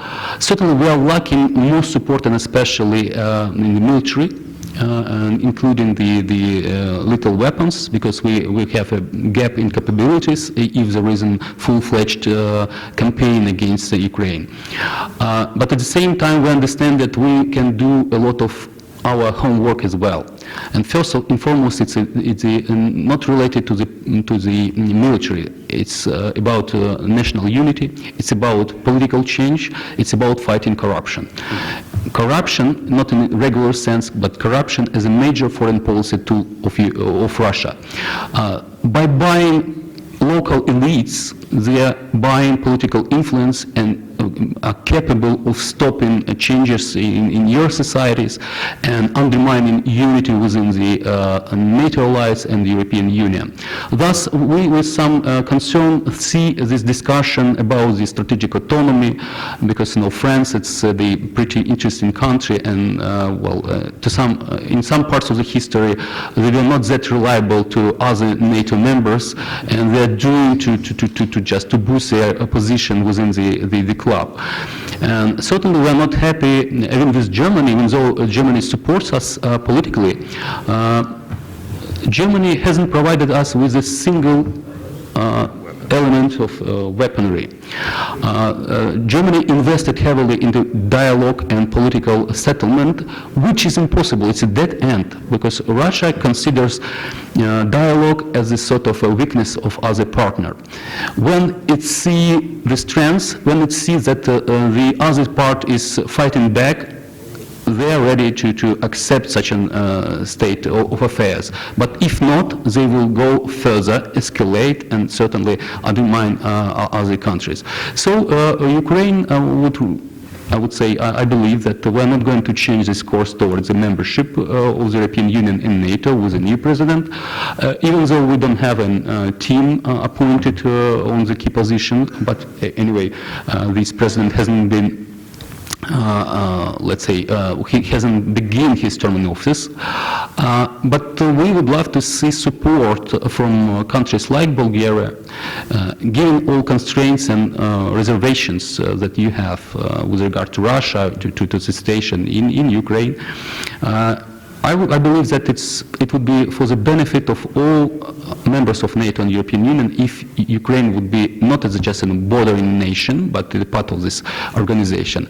It would be you can benefit from learning from us, from our mistakes, from our failures and our defeats that we experienced during these 5 years of war and direct Russian aggression, how to resist the things with a fraudulent society, with a society that has not made its mind. We're still lacking unity to some extent, because we have different fractions of Ukrainians seeing different paths of Ukraine, but in general in the one direction, to the west, because nobody wants to live like in Russia. It's not a really soft power that could be attractive for Ukrainians. And last but not least, united we stand, just supporting nations via these structures, via approximation of Ukraine towards this organization is the only way to bring peace to the continent. Just a couple of words about Black Sea. Unfortunately, it was converted into the Russian lake, and they outnumber us, I mean the littoral states, including the NATO members. Not to mention Turkey, but you understand that Turkey is preoccupied with the other enemy within the NATO on the Mediterranean side. So we need to do something, and flotilla, it's one of the things that we should think about with Bulgarian partners. And certainly thinking of other types of cooperation and even non-military cooperation. And with this regard, the NATO Black Sea package, even though it's not sufficient, but it's pretty good enough to employ. I mean the information sharing. I mean the joint drills in the Black Sea.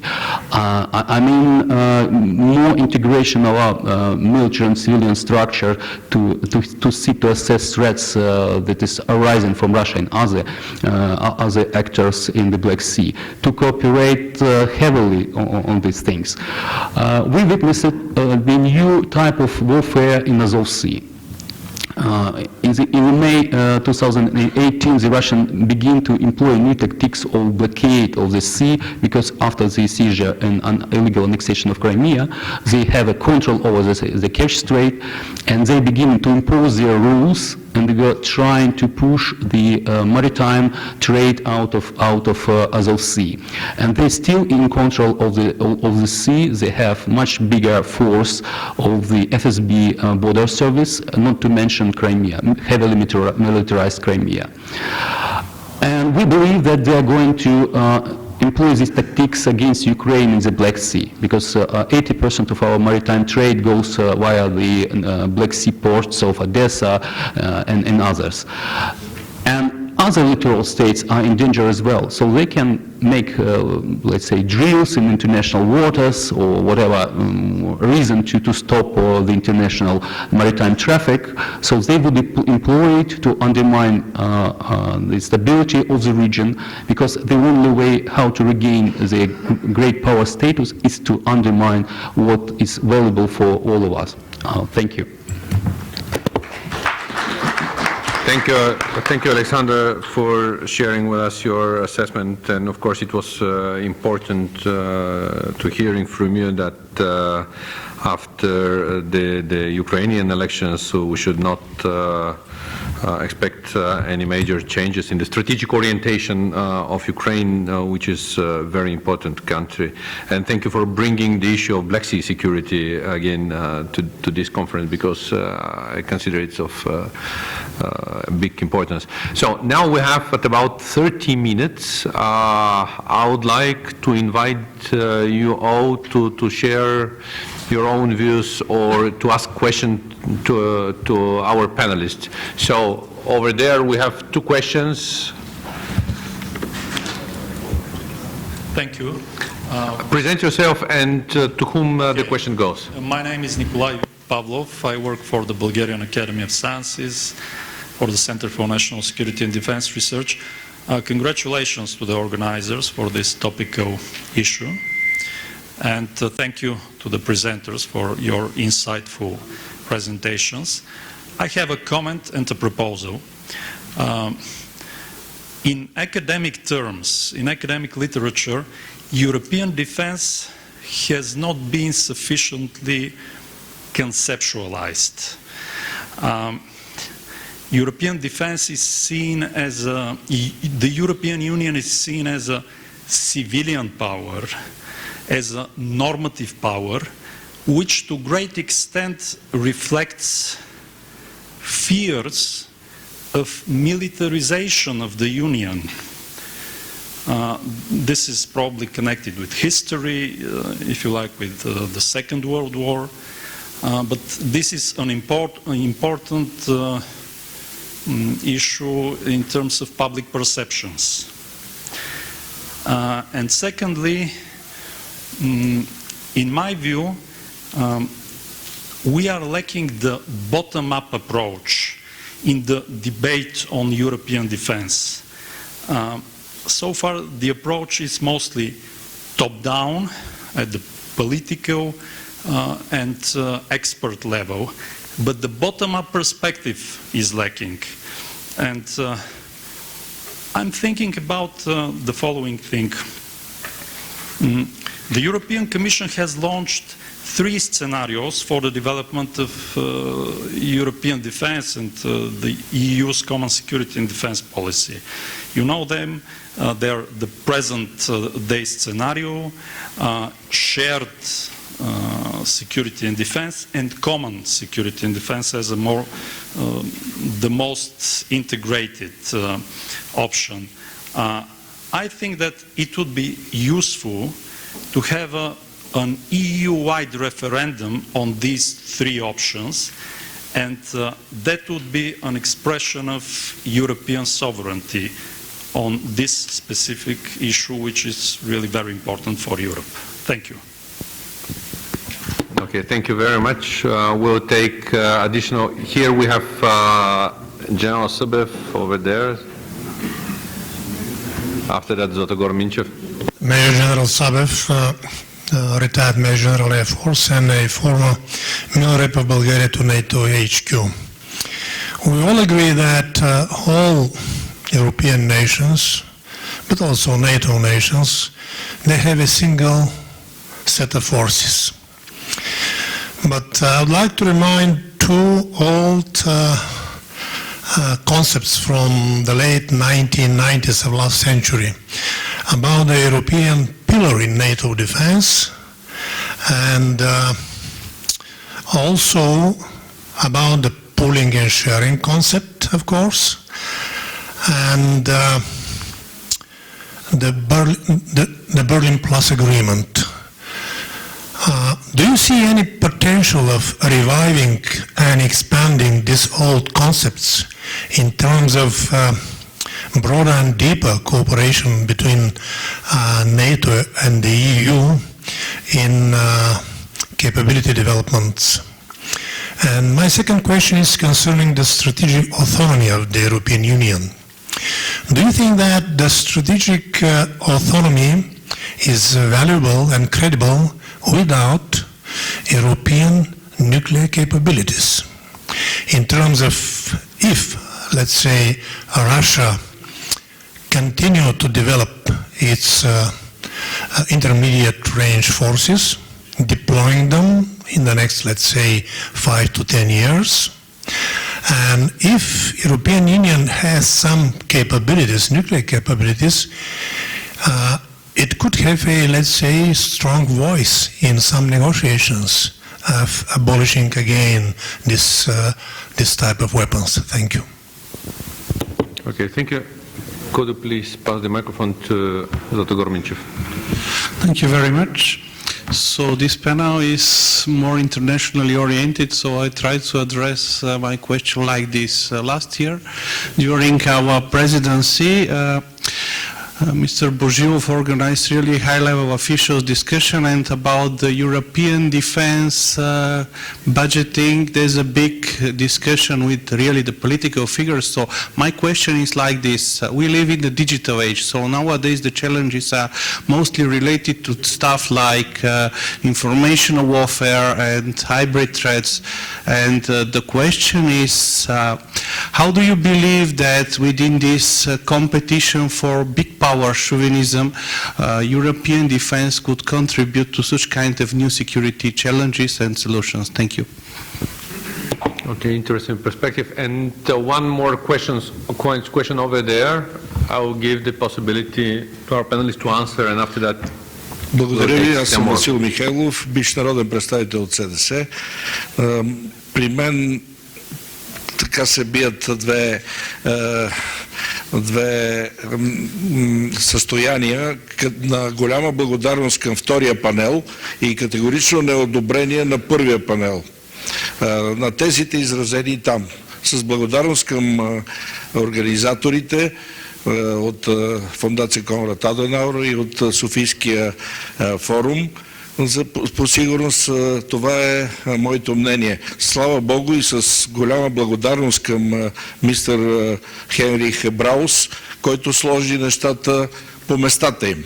Много по-полезна беше тази втора част от дискусията.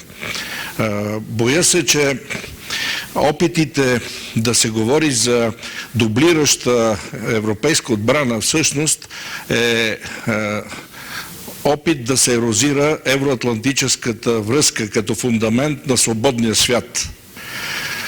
Излишни усилия, провалени между прочим по времето на така наречената организация ЗЕС, сега отново възродена под формата на европейска отбрана, опит по същество да се дублира или дори в някаква степен изключи Северноатлантическия договор, който е реалният гарант. В такъв ред на мисли считам, че трябва да има интеграция, разбира се, на ниво Европейски съюз, но това, което и много добре казаха някои от лекторите, това е до едно определено ниво, където, например, гражданската защита би била много съществена, интеграция по отношение на развойна дейност на нови оръжия и евентуалното тяхно кооперативно производство. Да, но по отношение на военните структури и най-вече сърцевината на отбраната, каквато е ядрените ракети със съответно действие, е немислимо да се прави. Пътя към ада е покрит с добри намерения. В такъв случай мисля, че това, което много големи радетели има, да има самостоятелност непременно Европа и че това било, видите ли, ценност отбраната й, това не е ценност, това е защита на ценностите и се осигурява напълно от Северноатлантическия договор, където ние трябва да изпълним своите ангажименти по превъоръжаване, вместо да се разсейваме с програми, които нямат особена стойност и които само ще отнемат време и ресурс. Благодаря ви. Благодаря ви. Аз мисля, че и двете части на конференцията са взаимодопълващи се и в никакъв случай не трябва да изключваме нито вижданията на официалните представители, нито анализа на хора, които са имали възможност да участват активно в правене на политики и участват все още така, а и тази интелектуална общност, която може да си позволи значително повече свобода в разсъжденията и оценките. Но така или иначе, ние имаме няколко въпроса. So we have several questions on the table. We'll have second round. So let's answer the 4 or 5 questions we already have. So I would like to ask the same order. Let's go with the same order. Thank you very much, John, and many thanks for these questions. To the point, and I try to be clear and focused. When I'm talking about European defense and strategic autonomy, I'm running the risk to become emotional. And let me say, engaged. The reason is the following. If you go into the internet and Google the global strategy of the European Union and look for the term and the concept of strategic defense, strategic autonomy and European defense, you will find at various places the mention of European defense and strategic autonomy, but in completely different contexts. And the meaning is different. To a degree, this is normal because the global strategy is a compromise document, or what has been written and drafted by Mogherini and her supporters and collaborators with the views of 27 EU member states in mind. But it has caused a lot of confusion and misperceptions within Europe and within the transatlantic community. And I would agree that we have not sufficiently conceptualized European defense. The European Union talks about level of ambition. We in NATO talk about level of ambition. The meaning of the two identified terms is completely different. When NATO members talk about level of ambition, we are talking about the capability of NATO to conduct 2 major joint operations and 6 smaller. And the capacity needed for that need to cope with the requirement to have a regional large-scale MJO plus, major joint operation capability, army level. That is common in NATO. The European Union talks about level of ambition in a completely different way, not capability related, but politically. Being able to conduct external actions to protect the Union. What they have in mind is border protection, Frontex primarily. To external intervention, what they have in mind is CIF-MIL, crisis management, one of the big advantages of the European Union, to have the range of civilian and military missions available to conduct crisis prevention, crisis management, and post-conflict restoration and reconstitutions, and have many missions of this kind in Africa and primarily. And the third one is partner capacity building to create and support resilience of third states, as the European Union calls. And the European Defence Agency and the others have taken this and derived the capabilities they need to fulfill these missions and level of ambition. I would hesitate to ask for a referendum for the 3 Juncker options: shared and common security. And I'll tell you why.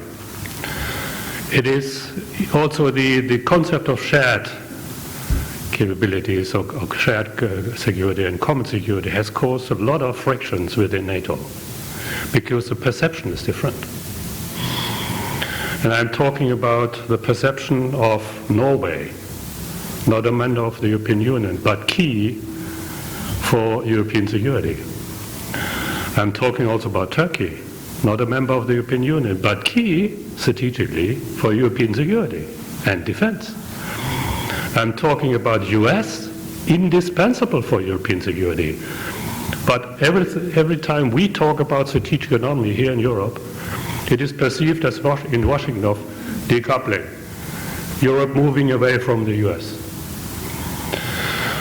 And I'm talking about Canada. We often forget Canada, but they're increasingly concerned about our talk in Europe about strategic autonomy. And Canada is essential for our security.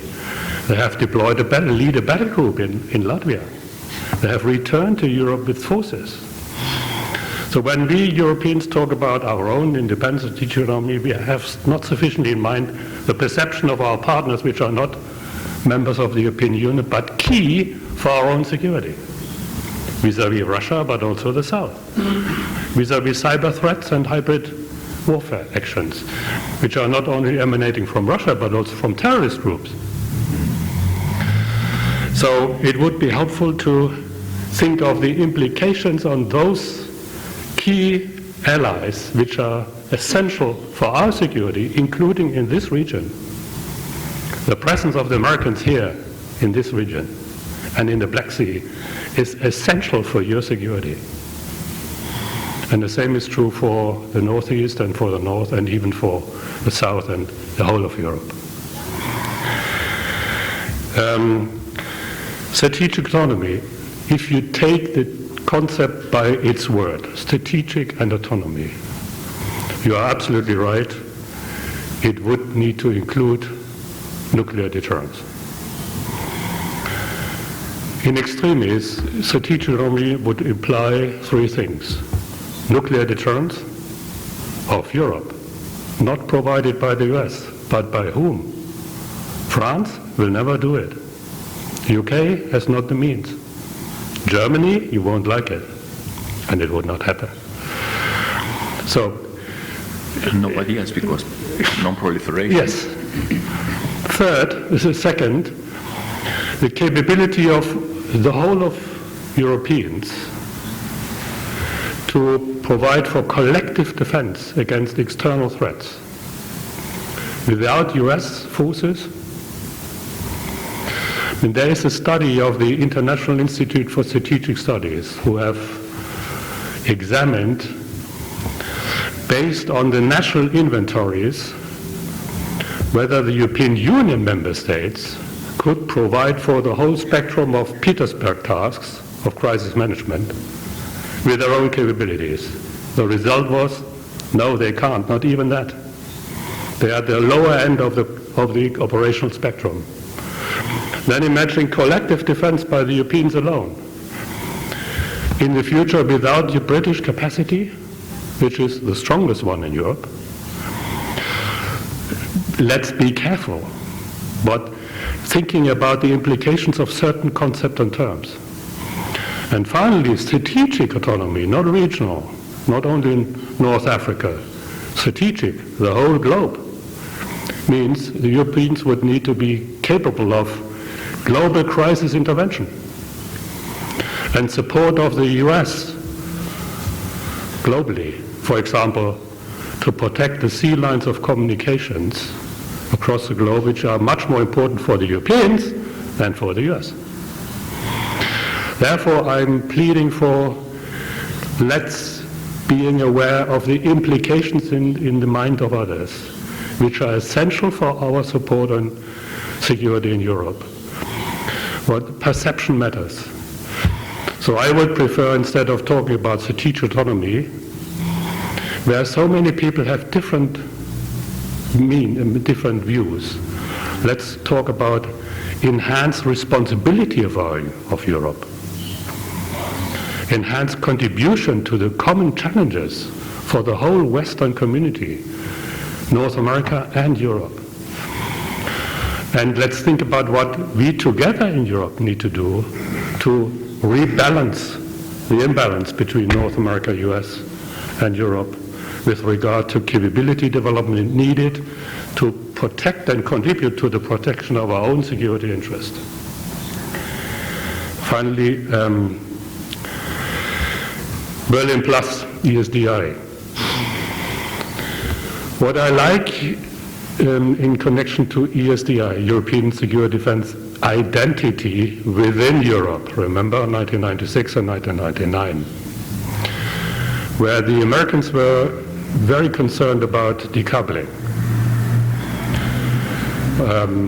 So the first step to Europe moving away from America and moving away from NATO. And therefore we agreed to the formula, the capability of the Europeans at that time, not within the Western European Union, should be developed in the sense of separable but not separate. In essence, the same is true for today. The capabilities developed within the European Union, with the tools of the European Union and the money of the Capability Development Fund, should be also complementary to NATO and should be usable in NATO. That's in principle the same mechanism. And at that time it led to Berlin Plus. In other words, to the capability of the European Union to conduct crisis management operations, Bosnia, with recourse to selected capabilities of NATO, DSACEUR, headquarter capacity, logistics, etc. I was involved in the development of this Berlin Plus package. It took us 1 year. And I doubt whether it is very heavy, very bureaucratic. And I doubt that in view of the still existing dispute between Turkey and Cyprus, Greece, we would ever be able in NATO to reactivate the Berlin Plus operation. And I think we have overcome this heavy bureaucratic instrument and have made progress in working together more effectively, using extensively the cooperation between the staffs. And the staffs work together and present then to our committees the results. And it's then easier for the committees to agree in NATO and EU the common work. And this has been so far pretty successful also with regard to operations in the Mediterranean. I've certainly forgotten a couple of things, but so far. Julian. Thank you very much. Very comprehensive, and it helps me just going to very strict points. Referendum in Europe, no, never. Meaning after the constitutional treaty fold with the no of the French and nay of the Dutch, there is a very low appetite to put anything else on referendum, and Brexit also proved that it was right not to always go and refer to anything. And by the way, it's very complicated to explain to the people the substance of strategic decisions and to move the way it has been underlined bottom up when it's about knowledge about the strategic environments and the issues which are very difficult to be explained at a large level. Second, European nuclear capabilities, EU, we already had an explanation here, but I will come back a little bit with some history. Zlatagor, you were saying about InfoWars, hybrid war threats and some others. Okay, but as you know, the conventional threats are still there, and we are seeing them happening. We didn't move to a kind of 2.0, 3.0 type of, forget about weapons, forget about, no, it doesn't happen that way. So you need to have the deterrence and defense on the conventional capacities first and foremost. What you can realize is that we are reaching already, and it has been said here, the 2.0 type of corruption intervention. The 1.0 meant we had some of our friends, Russians specifically, who came and who bribed our decision makers and who made some very lucrative businesses in our countries. The 2.0 corruption means that they are using this money for financing information warfare and hybrid warfare in our own countries, distorting, channeling decisions, altering the decisions in our own countries, using our money, using the laundromats in our banks, in the Western banks, so on and so forth. And here, yes, we have to pay attention, but it is an added, it's on top of the conventional and the nuclear and the hybrid and information warfare and cyber and so on and so forth. And some other instruments using criminality and some other. It has been said here about nuclear missiles and nuclear means. I'm going to come back to this as well. Let me tell you that we are in the 21st century. And I suppose that we already can look at the weapons of the 21st century. They are already on the way. And I feel that a real serious deterrence is matching with some other types of weapons. We have to think about this. And now, coming back to the origins, because I felt into the whole discussions that we are missing some very historical strategic facts. US came 2 times in Europe to deal with our mess. Germany, France, local skirmishes, whatever, Russia involved afterwards, and so on. The decision was, we all know, EU has been founded by our founding fathers and Jean Monnet and so on. But at the origins, EU has been found in the way that we are knowing it today by the US.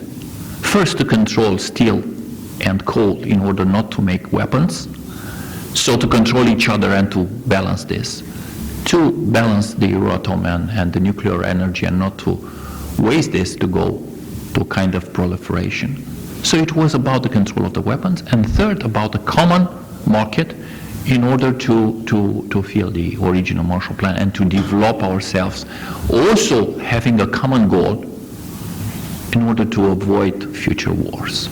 There's one fact, these are facts of life that a lot of us are already forgetting about.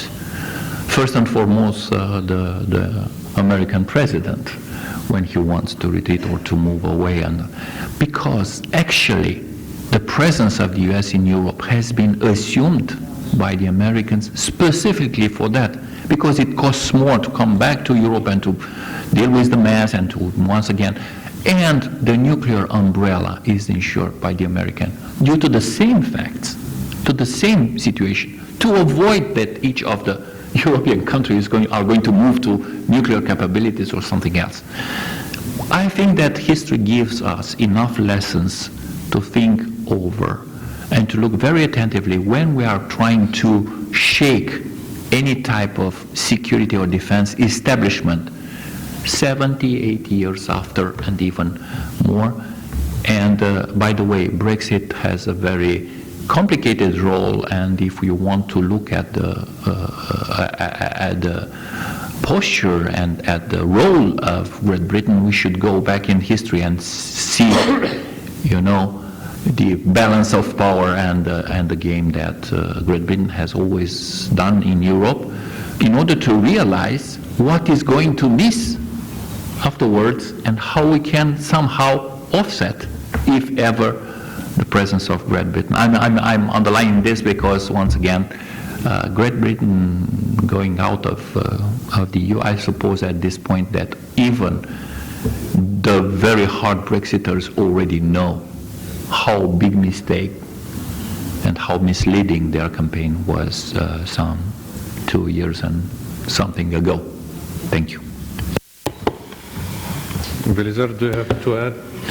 Yes, shortly. For me, bottom-up does not mean referendum, because we know the case with Brexit and it is not encouraging. For me, bottom-up in this case means more multinational forces down to tactical level, and this is answering the question to General Sebef as well, because, and Mr. Geisler mentioned this, first German-Netherlands Corps in Münster is actually joint army between Netherlands and Germany. When it comes to Navy, Belgium and Netherlands, they practically have joint Navy. And there are a lot of such examples.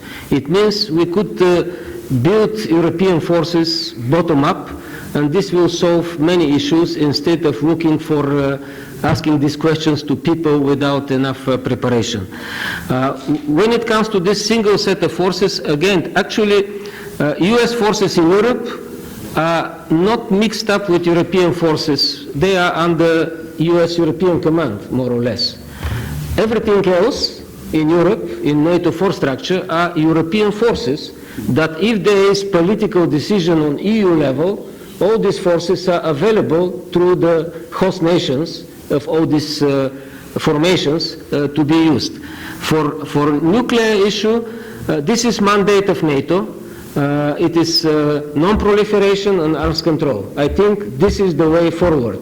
Having more nuclear weapons and more nations with nuclear capabilities is not a solution. It is just making the problem more difficult. For cyber and information warfare, I will say NATO is moving, because in 2016 we accepted cyber as operational domain. There is a cyber operational center in Mons.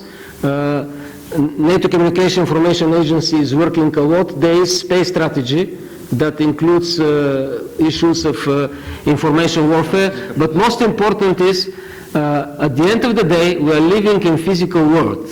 And if we really want to prevent any risks in cyberspace, in outer space, we still rely on the instruments we have in very physical world, and this means real military power on the ground and readiness to use this power in order to stop any speculations in other spaces. Last but not least, NATO, no one is questioning NATO, but NATO is a nation. Every nation, and NATO is more than any nation as well. It means if we keep this in our mind, and this is in the center of Washington Treaty, we will be able to solve all the problems, and no one could eliminate NATO or limit the power of NATO if we understand this core issue. We are NATO, every nation is NATO, and NATO is more than any nation, including the United States. And this was proven several times in the past. Thank you. Unfortunately, Ukraine is bystander on these issues. We are not a member of NATO and European Union, but I would like to make a couple of comments. Firstly, Europeans, I mean the members of the European Union, talking about the nuclear posture, it could be quite a show. When there was an invasion of Russia in Crimea, annexation, it was Germany and France who pushed out of the process Federica Mogherini. So how can you imagine institutional capability of the European Union to solve such difficult issues in such an environment? Secondly, I completely agree with Iran about the needs of the hard security. If you read the update to Gerasimov doctrine, he says that there is a boost of the capability, military capabilities in his vision how to wage the hybrid war. So the Russians understand that all those non-military means are pretty good, efficient, but not enough. So it means that the Russians will double their efforts to militarize. On cyber, even the United States, the greatest, I would say, cyber power, was not able to withstand the Russian actions in 2016. I recently read an article, not an article, but the report, and when the National Security Advisor was just making quiet the fact that the Russians were interfering into their cyber systems because they didn't want to spoil the dialogue with Russia with regard to Iran nuclear deal. So it's not that capability the nation needs, but the willingness and ability to use them. In case of Russia, it's not the defense that can stop them, but offense. I'm not talking about military. I'm talking about the information warfare, about cyber and other means, and there is no appetite of European nations, not to mention Americans, with regard to this. Thus, Russia will try to advance further and further. Oh, thank you.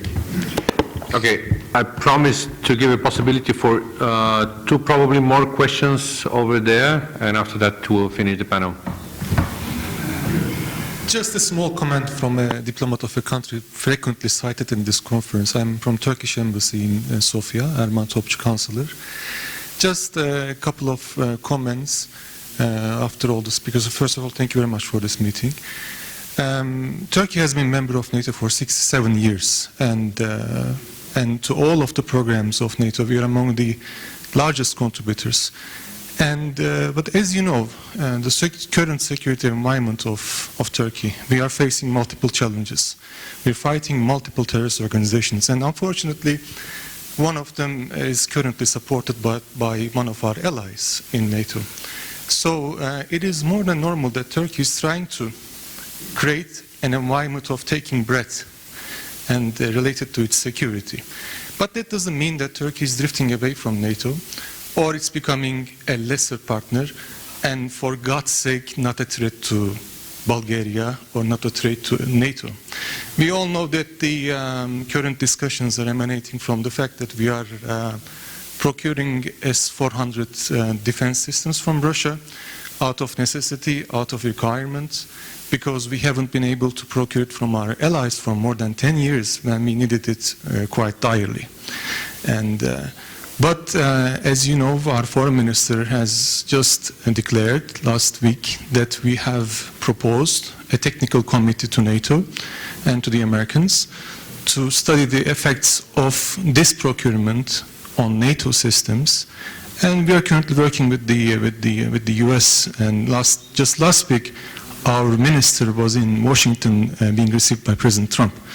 So, and one issue that I did also want to underline is that we're having with Bulgaria perfect security cooperation. Despite of all the political maybe discussions that we're having, the security cooperation is continuing perfectly. And maybe just 2 weeks ago, you might have seen that out of some, let's say, fake news over social media, 20,000 refugees in Turkey out of 4.7 million started marching to the border. And not at the border, but outside our cities, by our security officers, by our checkpoints, they were diverted back. And that underlines that, you know, we have to look at the future. We have to look at the real problems on the ground, and don't bother with the fake news and all these things, you know, that are questioning our alliance. And looking at the title of the conference, European Defense: The Way Forward, Turkey can only be a partner in this one, not a threat or a counter any counter partner. Thank you. Okay, thank you for clarifying this. I can only confirm that Bulgaria and Turkey enjoys excellent relations in many spheres, including security sphere.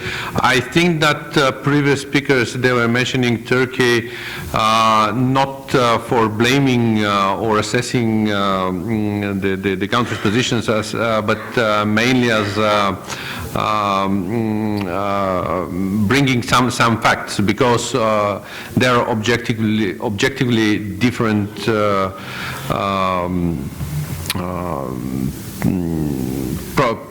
policies going on in many countries, different changes, so we have to bear this in mind. But in any case, it's not blaming Turkey in any case, anyhow. Are there any very short questions or comments, or we'll again go in the order we started for the closing remarks? Thank you very much. Let me offer a comment to the comment of our Turkish colleague. I have been working with the Turkish delegation in NATO very, very constructively and satisfactorily. And I can prove that due to the very constructive attitude of the Turkish delegation in NATO, the cooperation between NATO and the EU has significantly improved. You could have blocked that. You didn't do that. On the contrary, you did everything behind the scenes to facilitate the improvement of the cooperation. The joint declaration would not have happened if you, Turkey, would not have constructively contributed that. And that is very much appreciated. Fatih Çelan, the ambassador, and his team were simply great. And I have learned at NATO how important Turkey for NATO is, as a cornerstone ally in a very, very difficult and demanding region for NATO in its entirety. What we underestimate, and I'm speaking as a German now, is the huge burden you have taken in hosting millions and millions of refugees in your country. I mean, we have a problem in Germany, and every European has a problem, but the dimension of what you are doing in this respect is not sufficiently clear in the remainder of Europe, at least in our region. Secondly, what we in Europe, maybe and also in Germany, underestimate how important and how much concerns let me put it that way, the Kurdish question has raised and continues to raise in your country. And this is independent of the party. That is, to my knowledge, a majority view of your population, which we in Western Europe and maybe also in the US do not sufficiently understand. So for NATO and for the improvement of NATO-EU cooperation, Turkey has played and continues to play a significant role. We have also overcome the limitation of the Berlin Plus meetings between NATO Council and the Policy and Security Committee in the European Union. Meanwhile, they are meeting and discussing other themes, which has been possible because of Ankara and Turkey, and let's be fair, also Greece and Cyprus on the European Union side have agreed to it. So there is progress. At the same time, the S-400 issue is a matter of great, great concern across NATO. If you talk to SACEUR, if you talk to the Chairman Military Committee of the MC, that is a significant concern, and it must be resolved. Otherwise, it could have significant strategic and political implications. And it's not only related to the F-16, F-35 procurement. It has to do with the integrity of the NATO missile defense system, which we hope that will be maintained and covering the whole of Turkish country. I know why you need it, but to my knowledge, I may be wrong, and you might oppose the fact that you couldn't procure Western or Norwegian or American systems, Patriot, has also to do with different defense industry strategies. And I'm sad that this has not been resolved so far, and I hope they will find a solution. It is essential for your country, but also for NATO as a whole. In agreement with the chair, I would like to make a final remark.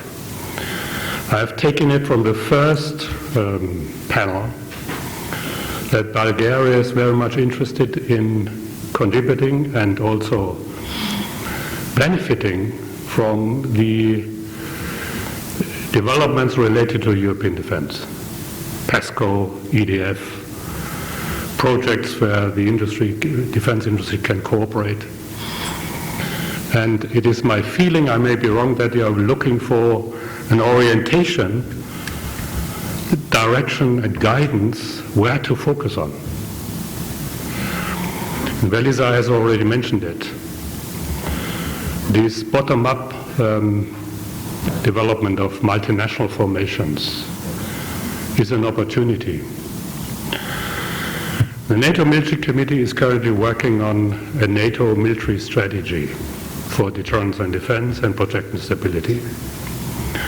I expect as a next step a coherent concept for the defense of Europe, and then specifying with contingency operation plans for the various regions, Norway, North Atlantic, Baltic region, Black Sea region, and the South. And there is already a graduated response plans covering Romania and your country. If you take the capability requirements that are needed to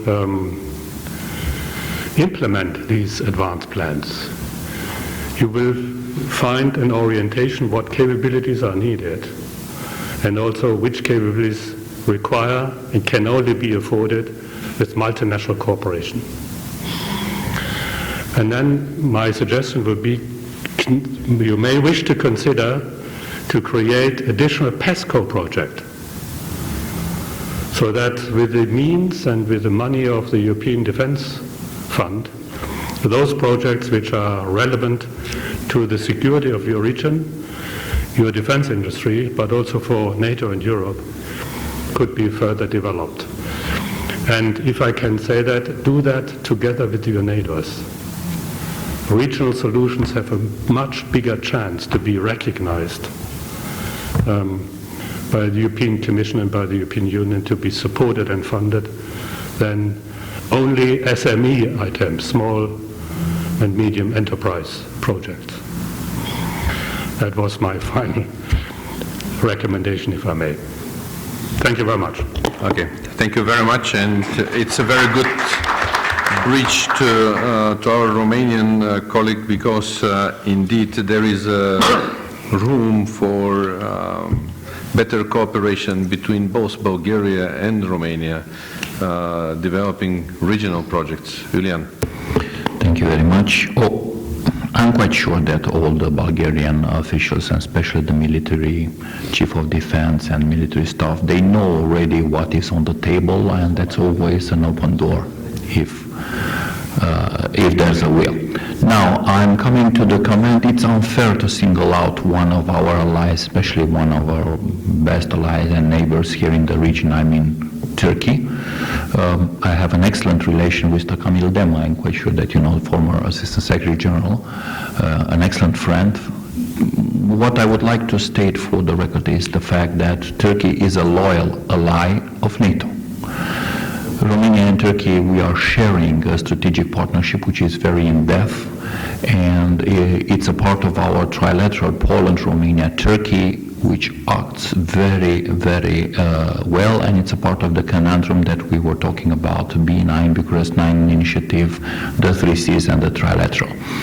So in terms of strategic relations, I don't think that that's somebody questioning the commitments of Turkey to NATO or to the bilateral relationship with the US, and I'm quite sure that all of you are very much aware on the fact that nobody questioned Incirlik strategic base all this period, in spite of differences that appeared in the last years. Nobody questioned the presence of some strategic means in Incirlik. Nobody questioned the radar, the pair radar of our Deveselus anti-ballistic interceptors, who is a part, and he's sitting in Turkey. And by the way, nobody ever questioned Turkey's strategic added value to NATO, and once again its legitimacy. Where things begin to be questioned were on the grounds of respecting the values and the principles and debating different approaches in different moments of the Turkish establishments. But this is healthy. We are allies. It's healthy to discuss. We have also in Romania a lot of organizations, and also the differences approaches on what was declared by one country or another, Turkey for that matter, as being terrorist organization and terrorist activities. With the rest, I think that the cooperation is very in-depth. I salute the last visit, and I have seen the meeting between the Minister of Finance and President Trump. I'm quite sure that solutions are going to emerge very quickly, and I also salute the fact that the discussion about the S-400s and the consequence management of such an acquisition is already discussed in NATO headquarters. It's healthy once again. Thank you. Okay. Velizar? Only a few words. I'm coming from technology area, and I strongly believe that technology is the differentiator in the area of security for 21st century. So yes, NATO depends very much on technology, and everything that could compromise our supremacy in the area of technology is something of big concern. And when it comes to technology, it is a matter of trust. And there is need for 100%, if not higher level of trust in order to share technology. And all of us are aware that even in NATO, we don't have 100% access to US technologies because of the higher level of responsibility of the United States when it comes to security and defense. So I think that we have to be very careful with trust when it comes in the area of technology. And I am saying this mostly for Bulgaria, because now when we are going to acquire F-16 with electronics that is based on F-35, it means it will be very difficult to operate effectively such a modern network-based airplane with Link 16 and everything else if around there are Soviet surface-to-air missile complexes with their radars and other old radars and radars on the ships, etc., etc. So when it comes to technology, we have to be very careful. We have to prove that we are trusted ally and trusted partner on industry level as well, because only after that solidarity could work proper way. And solidarity is really in the center of NATO. We base our national security, at least for Bulgaria, it is very clear, on capabilities of NATO. And our national security is 100% linked with the solidarity clause of NATO and the European Union. But for this, the trust, especially in the area of technology, is something that we cannot compromise. And I will only say that this will require much closer cooperation in the region in order to improve the level of technology and in order to have this technology secured. So no doubt this technology could go to Russia, to China, to Iran, and other competitors of our community of freedom and democracy. This is the biggest challenge.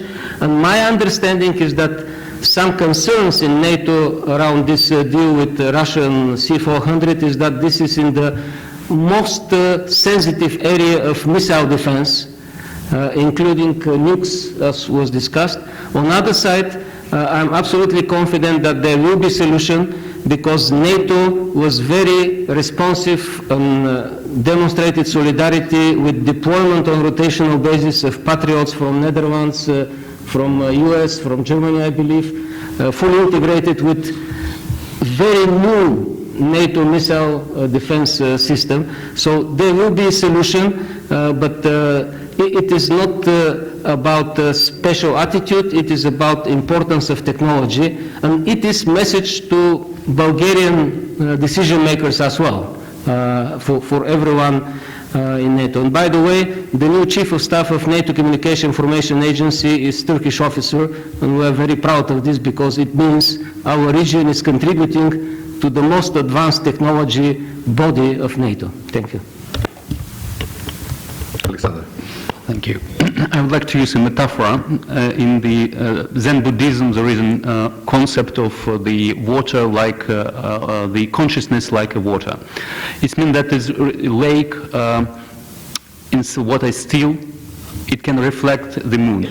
But if there is a blow of an air, this moon breaks into 1,000 pieces. So you cannot talk about things and details like this gentleman were talking about if there is no common perception of the threat.